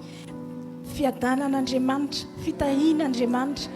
fahasoavan'Andriamanitra ary fanambinan'Andriamanitra le hanaraka ny tokantrano tsirairay avy, manonona amin'ny anaran'i Jesosy izay tokantrano tokony efa hitsangana sy hiorina, nefa misy tanany fanahy ratsy na mboly zavatra na miazona, dia ongotako sy roahako ny tanany fanahy ratsy ary fatorako amin'ny anaran'i Jesosy, tonomiko amin'ny anaran'i Jesosy Kristy, tanan'Andriamanitra ne anomboly, amafy, fahatsarana ho an'izay relation izay efa omanin'Andriamanitra ao amin'ny tokantrano, ka tsy hisy fisalasalana intsony, tsy hisy sakana intsony na ara-panahy na ara-piainana ahasakana izany, fa Andriamanitra mihitsy no hiditra tsehatra amin'ny anaran'i Jesosy Kristy. Dia misaotra indrindra Andriamanitra ny amin'izay rehetra afafinao ho an'ny tokantrano tsirairay avy, na nefa miorina na izay mbola vao aorinao, ho voninahitra ny reriany ny Andriamanitra amin'ny anaran'i Jesosy. Amen. Puissance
finena antsika tsirairay avy ao anatin'ny vavaka dia hiteny ianao ny adresin'ny trano misy ianao satria tian'Andriamanitra ho lokalizena manokana izany amin'izao fotoana izao satria ara-panahy ny fiainana vavaka aritsika to raha eo mankasitraka anao izay ny amin'ny trano izay nomenao ny tsirairay avy na ny manatrika etoka na ny any an-tokantrano any saotranao izay na ho an'izay propriétaire na ny locataire na manao colocataire dia hisaorana ianao Andriamanitra satria fanomezanao izany fitahinao izany fanasoavanao ny fanananay trano afaka hodiana isan'andro amin'izao fotoana izao araka ny taridalanao teo dia manonona amin'ny anaran'i Jesosy izay rehetrarehetra ozina teny manozina teny fiainana teny mitondra fiainana ratsy fa matotra amin'ny tranony tsirairay avy manomboka amin'ny fanorenana any amin'ny fondation hatrany amin'ny tafo amin'ny efitra tsirairay avy ny millimètre carré amin'ny tranony tsirairay avy izay ho tononona amin'izao seconde izao ny adresy samy anonontsika to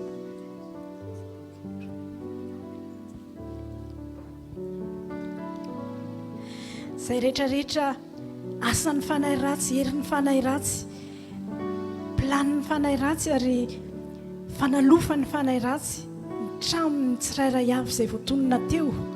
dia ongotako amin'ny anaran'i Jesosy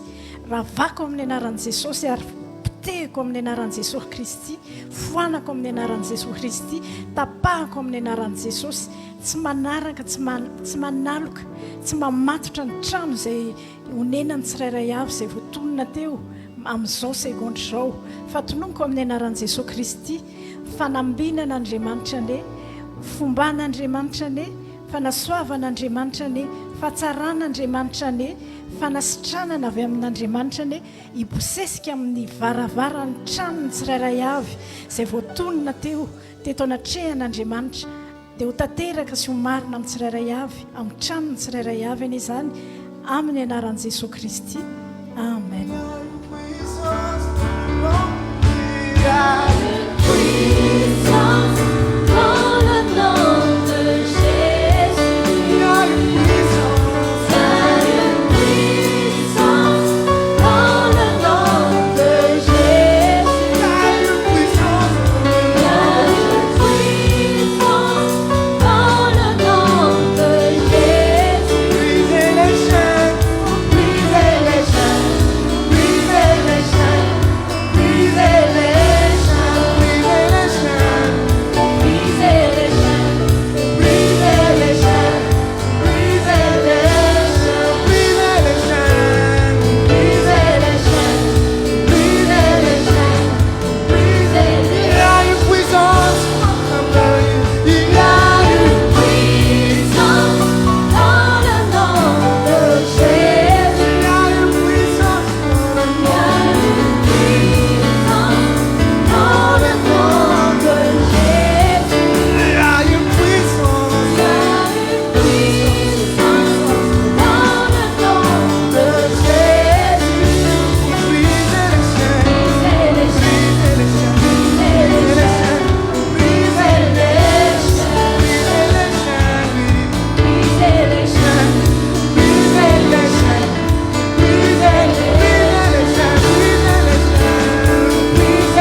mankasitraka anao izay Andriamanitra mankasitraka Jesosy ny amin'ny anaranao mahavonjy ny anaranao mahery ny anaranao mahagaga izay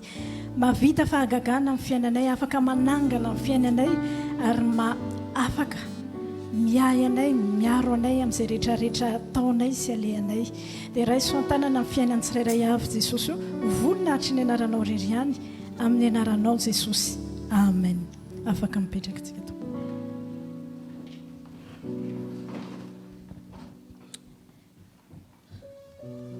Tonga eo amin'ny fotoana ny fandraisana ny fanasan'ny tompontsika ry havana dia manasa ny diakona tompon'andraikitra mba ho avy any tanteraka ny samby.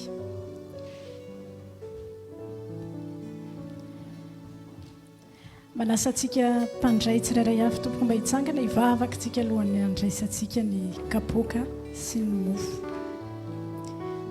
Vavaka tsika tompo. Sotranao zay Andriamanitra ray ilay mpanjaka manasa anay amin'izao fotoana izao, manokatra an'izao latabatra masina izao ianao, manasa anay tsirairay avy. Ndreto zahay miaraka amin'izay tsy fahatanterahina rehetra. Jesosy eo rakofo ny ranao zahay, diovy amin'ny ranao zahay, raha-masino amin'ny ranao, mba homendrika andray ny iray latabatra aminao androany, mba tsy ho ozina ho anay nefa ho fitahiana ho anay tsirairay avy izao fanasana raisinay izao amin'ny anaranao Jesosy. Amen.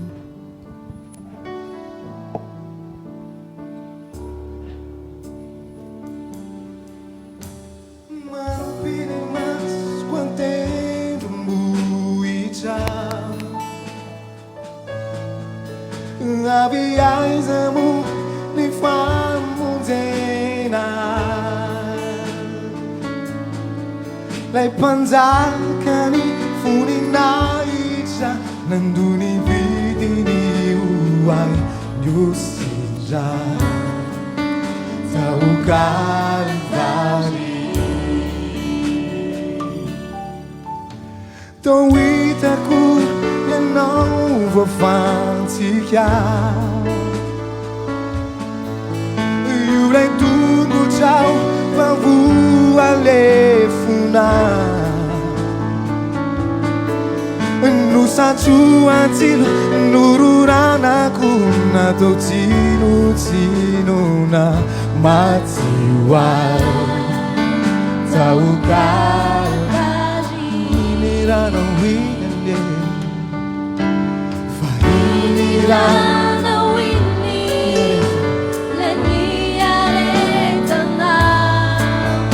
ilay azo fijaniny e mafitamina fa ianao irery ianao no navity zany le tia kapoka no fanasitranana Tirano latsaka ny famelana eloka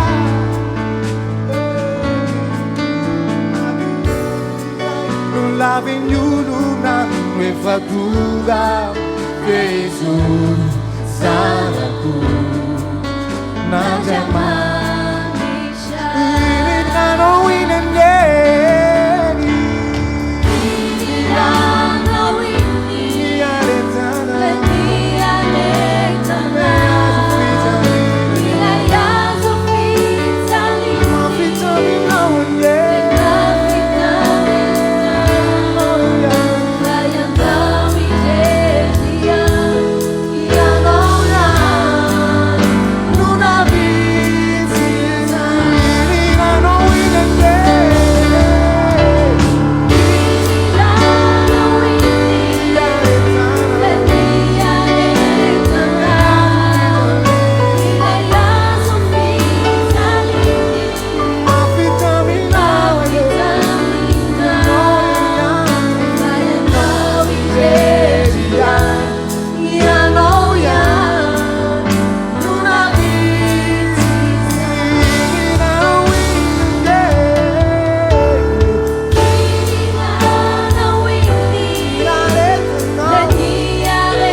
fanasan'ny tompo ry havana dia Andriamanitra tea mafy zavatra tsara amin'ny fiainantsika. Dia zasy ianao koa androany dia ndaontsika mafy teny fahamarinana ao amin'ny fiainantsika amin'ny alalan'izao fandraisana fanasan'ny tompo izao. Tenin'Andriamanitra dia milaza any amin'ny Isaia 7:15 tapany farany momba ny mofo izay tandindon'ny tenan'i Jesosy. ny tenan jesosy dia mikapohana dia hoy ny tenin'andriamanitra hoe dia kapoka taminy nazitranana antsika. Ndao zasy ianao hivavaka hamerina vavaka tsika mba hamafy teny fahamarinana ho amin'ny fiainantsika, amin'ny fandraisantsika n'izao tenan' Jesosy izao amin'ny alalan'ny mofo tandindony tenan' Jesosy. Vavaka ary tsika tao. Jesosy io araka izany teninao izany dia kapoka taminao nasitranana anay rehetra. Androany Jesosy, andray ny tenanao a izao mofo izao izay tandindo ny tenanao dia raisiko ary tononoko amin'ny anaranao Jesosy fanasitranana ho amin'ny fiainam-panahiko, fanasitranana ho an'ny vatako, fanasitranana ho amin'ny fidiram-bolako, fanasitranana ho an'ny tokantranoko, fanasitranana ho an'ny taranako faramandimby, fanasitranana ho amin'ny fiainako manontolo amin'ny anaranao Jesosy. Amen. Hihinana mofo amin'ny finoantsika ry avy.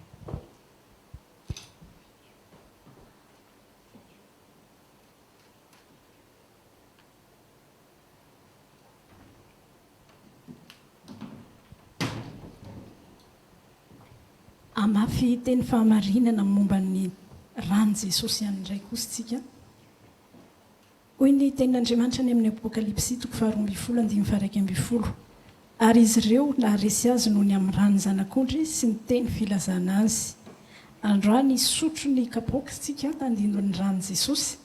dia amafy teny fahamarinana tsika satria araka izany tenin'Andriamanitra izany dia mampandresa ny rany Jesosy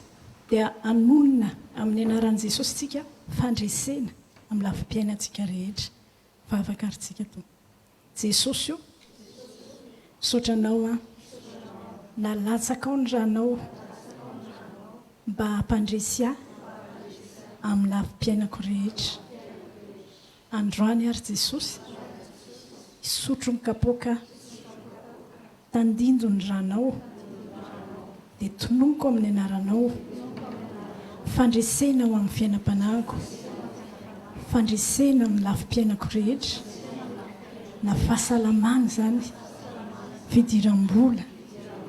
ny hoavy ny fiainana manontolo, ny hoavy ny taranaka manontolo, horavahany fandresena avy aminao amin'ny anaranao Jesosy. Amen. Misotro ny kapoaka tsika.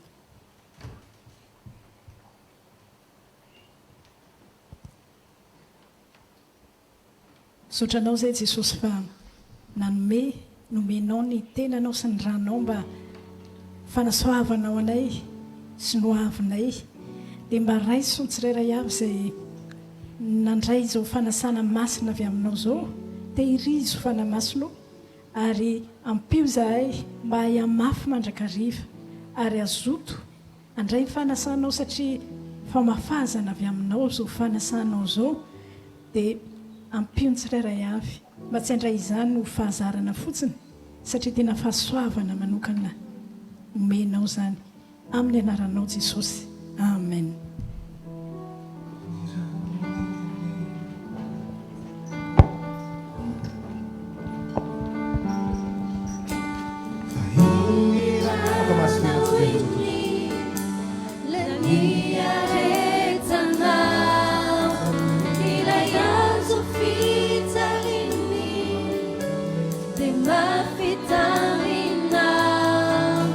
Vai andar o Igejian e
sotra ny tompontsika ary havana raha afaka mba miaina fanatrehan'Andriamanitra tahaka an'izany tsy haiko ianao fa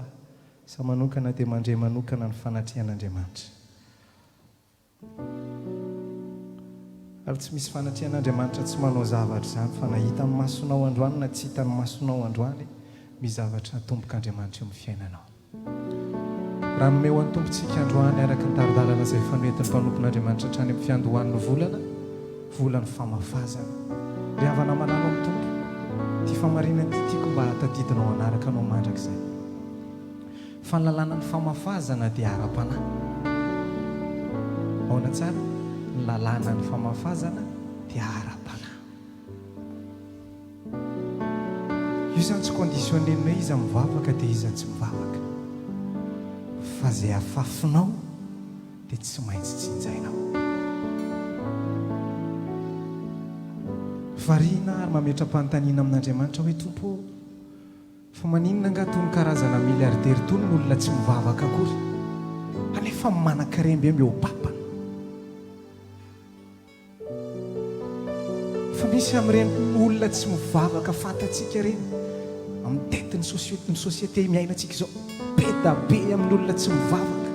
fa mandany vola toko tsy foroany ho an'ny fanjakan'Andriamanitra fa ny lalàna ny famafazana dia marina foana satria ara-panahy izay mamafy dia mijijy menatra sady manongo tena hoe tompo ty olona ty ara tsy mahafantatra anao akory sady tsy mivavaka mandrotsaka ny amin'ny manontolo ao anatin'ny fanjakanao Andriamanitra tsy mandainga fa marinana tsy mandainga sy afafinao ny tsinjainao dombararotana kristiana avakory kristiana namako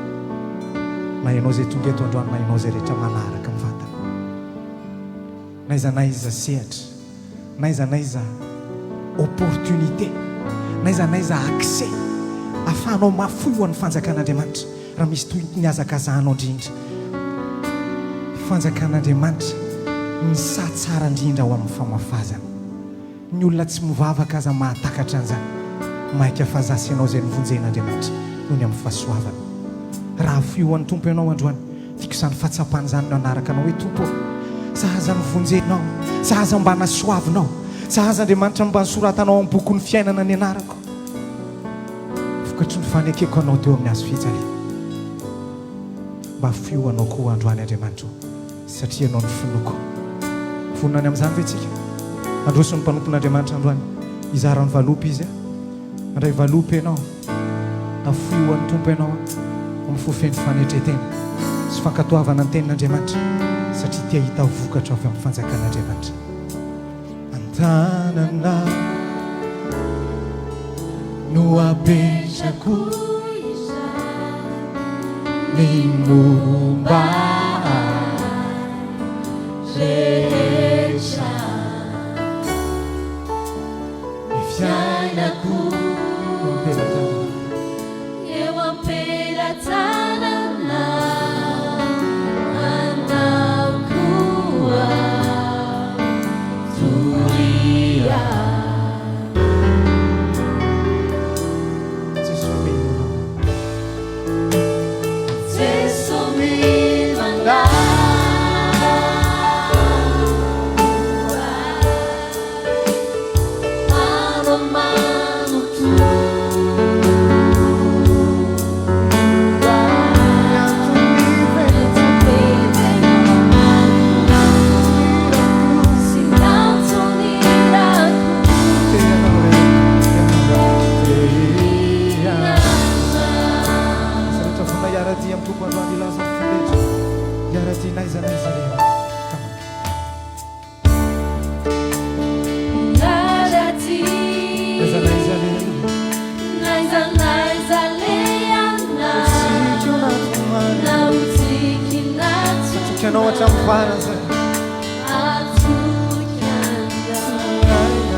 Andriamanitra dia vavaka ho amin'ny fanatry sasinao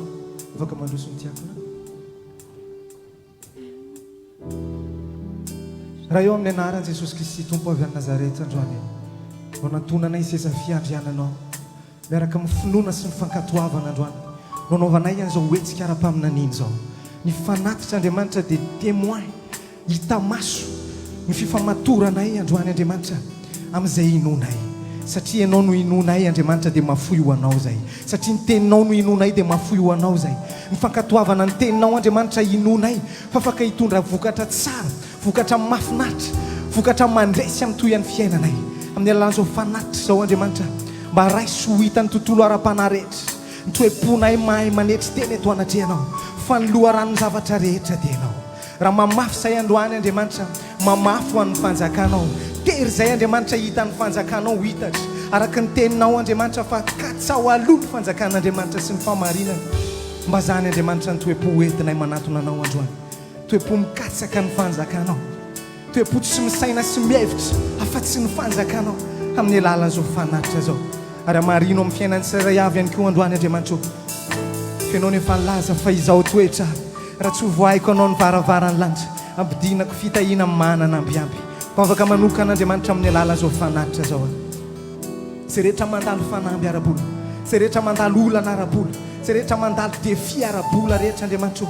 ianao le Andriamanitra ny lanitra ianao le mahay manokatra ny lanitra no ivavahanay manokana androany anononanay manokana androany anetsika ny herin'ny tananao anetsika ny famarinanao ao amin'ny fiainany arabola ny fiangonana ray manontolo amin'ny anaran'i Jesosy Kristy avy any Nazareta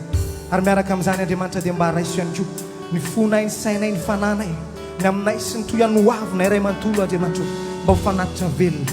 masina ankasitrany eo anatrehanao amin'ny anaranao Jesosy nanaovana sy anonana an'izany vavaka izany amen mitsaoka anao zay mitsaoka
dia mbola ho ampitombona ao amintsika mandrakariva ny riavana ny fahasoavana sy ny fiadanana avy amin'Andriamanitra sy Jesosy Kristy tompontsika tonga amin'ny fotoana indrayntsika kehitriny dia ny filazana ny rahatrany fiangonantsika amin'izao fotoana izao mbola miaina tanteraka ao anatin'ny volan'ny famafazana trantsika riavana amin'ity volana septambra iray manontolo ity koa dia mba samo kristiana mpamafy voatsara avokoa hatrany ane itsika tsirairay avy amen toy izao kosa indray arany ny vaky-tenitsika amin'ny herinandro ity tompoko amaky ny bokin'ny salampsika salamy fa 7:20 ka hatramin'ny salamy fa 2:20 ka toy izao aza no amakitsika azy mamaky toko roa avy mifampitoy isika manomboka androany alahady ka hatramin'ny asabotsy manarak'izay dia aza jonona ny fiarahantsika mivavaka na ny intercession ny fiangonantsika riavana isan'andro ny alatsinainy ka hatramin'ny zoma manomboka ny 7 sasany alina ka hatramin'ny 10 alina amin'ny groupe MRE intercession Paris ny lien zoma izay ahafahantsika miditra ao anatin'izany koa miantso sy manentana antsika riavana mba hiatraka iombom-bavaka sy hifampivavaka satria tena ilaina izany aza misalasala ihany koa manatona ireo tompony andraikitra eto amin'ny fiangonana ratsy hoe ianao ka manana antsom-bavaka manokana. Manarak'izay ihany koa dia ampatsahivina ihany koa tsika ry havana any amin'ny fotoana ny vavaka sy ny fifatikana isaky ny alarobia tontolon'ny andro izay arahantsika amin'ny fiangonana MJA any Madagasikara. Koa miantso antsika rehetra ihany koa arany amin'izany fotoana masina izany. Tsy ho adintsika ihany koa ry havana ny mivavaka ao Madagasikara isan'andro maka ilay sarin-tankely sika amin'ny internet na afaka manao sary tsotsotra ihany koa dia mba hametra ao tanana i Madagasikara. Raha mbola tsy tonga eny amin'ireo an'andro Jesosy dia aza-jonoina ihany koa fa eto ihany koa ny fotoanantsika amin'ny heriny no toy izao amin'ny efatrora ny toerana tsy miova 86 rue Colonel Fabien Cachon koa Manatsena iona aminao. Pasteur Tately dia afaka mandray antsika hatrany ihany koa tahaka ny mahazatra raha mila vavaka manokana ianao dia efa misy toerana voatokana amin'izany ao ambadika ao. Dia izay indray aza tompoko ny filazan'ny fiangonantsika androany koa mirary herinandro feno fiadanana ho antsika tsiraray avy. Saotra tompoko. Itsangantsika tompoko andray nitsotra anao avy amin'ny mpanompon'Andriamanitra lohany maranantsika tanteraka azo fotoana. Vavaka tsika tompoko. Raha eo indray zany hafalianay teto amin'ny fanatrehanao. Sotranao izay fanamasinao ny amin'izay nafafinao tao amin'ny ara-panahinay ary tsy maintsy sisy fiatraikan'izany amin'ny fiainanay na ny ara-panahy zany na lafim-piainanay rehetra no avinay manontolo hatramin'ny mandrakizay anay. Dia tehirizo Andriamanitro izay rehetra nomenao anay teto mba rakofiny ranao Jesosy Kristy izay rehetrarehetra nomenao anay teto mba tsisy hangalatra an'izany rehefa miala eto zahay fa hitondra vokatra aniry trobona ary hitondra vokatra be dia be ho anay ho an'ny manodidina anay ary ho an'ny fanjakanao. Dia tehirizo ny tsirairay avy amin'ity herinandro ity Andriamanitro ary apetraka eo am-pelantananao izay rehetrarehetra hatrehany tsirairay avy na mety fifaliana zany na mety olana dia aoka ianao no handray an-tanana sy hiditra tsehatra amin'ny fiainany tsirairay avy. Dia tononoko amin'ny anaranao Jesosy Kristy ihany koa tsodrano avy aminao Andriamanitro araka ny teninao amin'ny Matthieu 5:7 amin'ny anaranao Jesosy hoe fakatsao aloha fanjakany sy ny fahamarinany dia omena anareo zany rehetra zany. Tononoko amin'ny anaranao Jesosy Kristy satria efa nampianarinao ary ankatoa anymafy amin'ny fanjakanao zahay ampanitsy ny teninay araka ny teninao ary mifanaraka amin'ny teninao araka ny tontolonao Andriamanitra sy ny fiainanao Andriamanitra. Dia tononoko any tsirairay avy amin'ny anaranao Jesosy Kristy ny fanambinanao fitahinao ary ny fombanao mbola tsisy ohatr'izany ane ho amin'ny fiainany tsirairay avy ara-panahy sy ara-piainana amin'izay rehetrarehetra ale amin'izay rehetrarehetra atao amin'ity herinandro ity sy amin'ny toy ny fiainany tsirairay avy ho voninahitry ny anaranao anampy ho an'ny tsirairay avy ane zany rehetra zany sy izay rehetra mbola mihoatra n'izany satria ianao ilay mpanao mihoatra lavitra no izay rehetrarehetra angatahanay sy heverinay ho voninahitry ny anaranao amin'ny anaran'i Jesosy rainay izay ny an-danitra ho amasinina ny anaranao tonga ny fanjakanao tao any sitraponao ety an-tany tahaka ny any an-danitra meo anay ny izay nasaza ho anay ary mamelana elokay tahaka namelana izay meloka taminay ary azo mitondra anay amin'ny fakapanahy fa manafahanay amin'ny ratsy fa ho anao fanjakana sy ny hery ary ny voninahitra mandrakizay amen. Nomba ity tanana mahafontontsika mba famezatsika voninahitra n'Andriamanitra na fahafontsitsitoandroany. Amen, amen. Fa dia mpanangatanana antsika izy izy natsiaro hoe nandray zavatra manokana androany. Amen, amen. Zao no mahafinaritra fotoam-bavaka manko tsy hoe fivoriana hafa fa fivorian'ny olona mifankaty. Ka zao hitako ianao nanangatanana resy lahatra be. Misy teboka anankiray tandroany tena niraisinao sy ianao mba nakasika ny foko ity teboka ity. Alohan'ny ampahirezako an'io akaikinao io mba ianao antiako ampahiry azy androany. Ianao no mba ampahiry azy inona le teboka mba voarainao tandroany. Mangala olona anankitelo farafahaky. Olona anankitelo izaranao zay teboka mba voaray anao sady mitsikitsiky tsara ianao. Nanangatanana ianao teo hitako ange ianao nanangatanana. Le ianao nanangatanana mihitsy le mba voaray anao tamin'ity fotoam-bavaka androany ity. Misy examen tampoka ny famaranana amin'ny fotoana fa tsy sady partiel mpianatry ina voarainao ao tsikitsiky tsara ianao ina voarainao anankitelo sady koa zay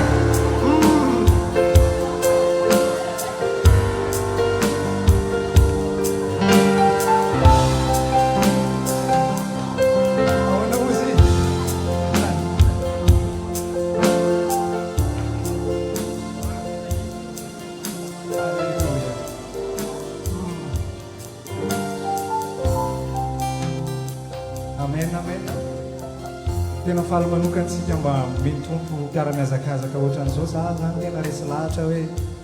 misy karazana zavatra be da be any ivelany any mahafinaritra sy tsara fa le fiarahantsika rehefa lahatra eto misy zavatra mitsanga manokana aza mivavaka ho anao manokana ho anao zay fidèle ao anatin'izao hiraka zao ho anao zay tena hoe matsiaro ianao hoe tena mba mandray zavatra sy mitroka zavatra atao anatin'izao fiangonana zao raha manao zavatra vaovao anatin'izao fiangonana zao Andriamanitra dia mba hanao zavatra vaovao amin'ny fiainanao koa izy tsy farany ty taona ty dia hanao zavatra mahafinaritra amin'ny fiainanao Andriamanitra hanao surprise mahafinaritra amin'ny fiainanao Andriamanitra tsy farany ty taona ty misy karazana témoin azy fandimby eto mandrapatapitry ny taona satria mivavaka amin'Andriamanitra mahery ianao tiako mampahery anao androany ireo zavatra mibloqué ny fiainanao rehetra hatramin'izay ireo zavatra mibloqué ny fiainanao rehetra hatramin'izay diso kely loatra io manoloana ny fahalebiazan'Andriamanitra fa zay rehetra etsehany tanan'Andriamanitra io tsy maintsy misokatra io ozy ianao hoe mariage ve sokafan'Andriamanitra io ny projet ve sokafan'Andriamanitra io satria mahay manao lalana eo amin'ny fiainanao izy zay rehetra mino anao amena ma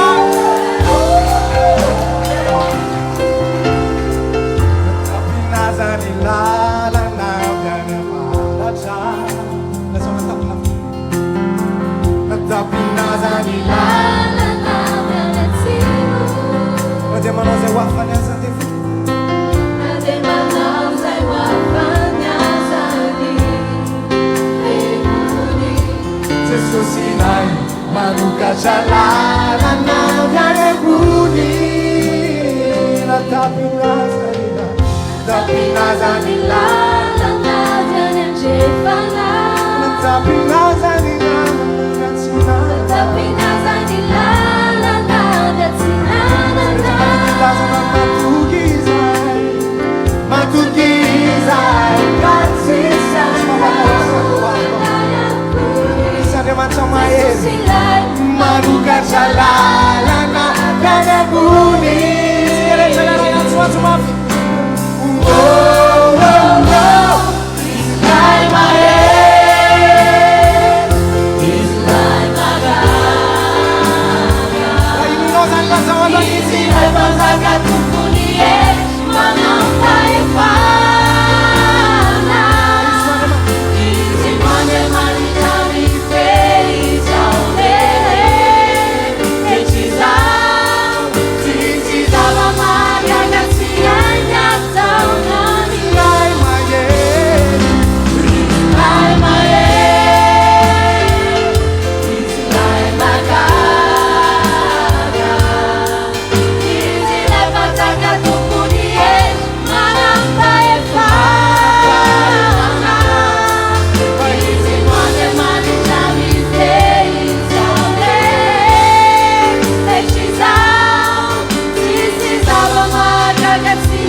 rehefa laty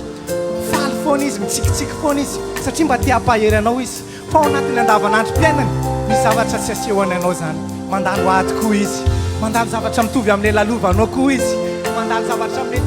makarary azy koa izy tsy sany tantaraina taminao fa androany ny fampaherezanao azy manokana anetsika zavatra indray atonga azy anana courage anasika fiainana atonga azy indray hitraka hoe atrehako indray ty fiainany ty satria manan'Andriamanitra mihazona ny zavatra rehetra manan'Andriamanitra tsy azo fahaizana tazomina manan'Andriamanitra tsy azo satana tazomina manan'Andriamanitra tsy azo zao tontolo zao tazomina inonao ve zany androany atika anao ampahererinao akaikinao e izy lay mahery izy lay mahery izy lay mahery za ampaherezy izy androany izy lefatsaka tompony izy lefatsaka tompony e manampa efa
Faly anao fa tonga izy andro ambasady amitsikatsika anao misaotra anao tonga teto androany fantatro fa ho avy ndraiky anao amin'ny heriny fantatry anao fa ho avy eo amin'ny heriny zay fotoanatsika androany a samy hitahin'Andriamanitra tompoko a rehefa mifaran'izao fotoan'izao ao avelany ao a raha ohatra hoe tsy mary mainamaina ny tendanao dia misy zavatra azonao sotronao a tahin'Andriamanitra rehetra tompoko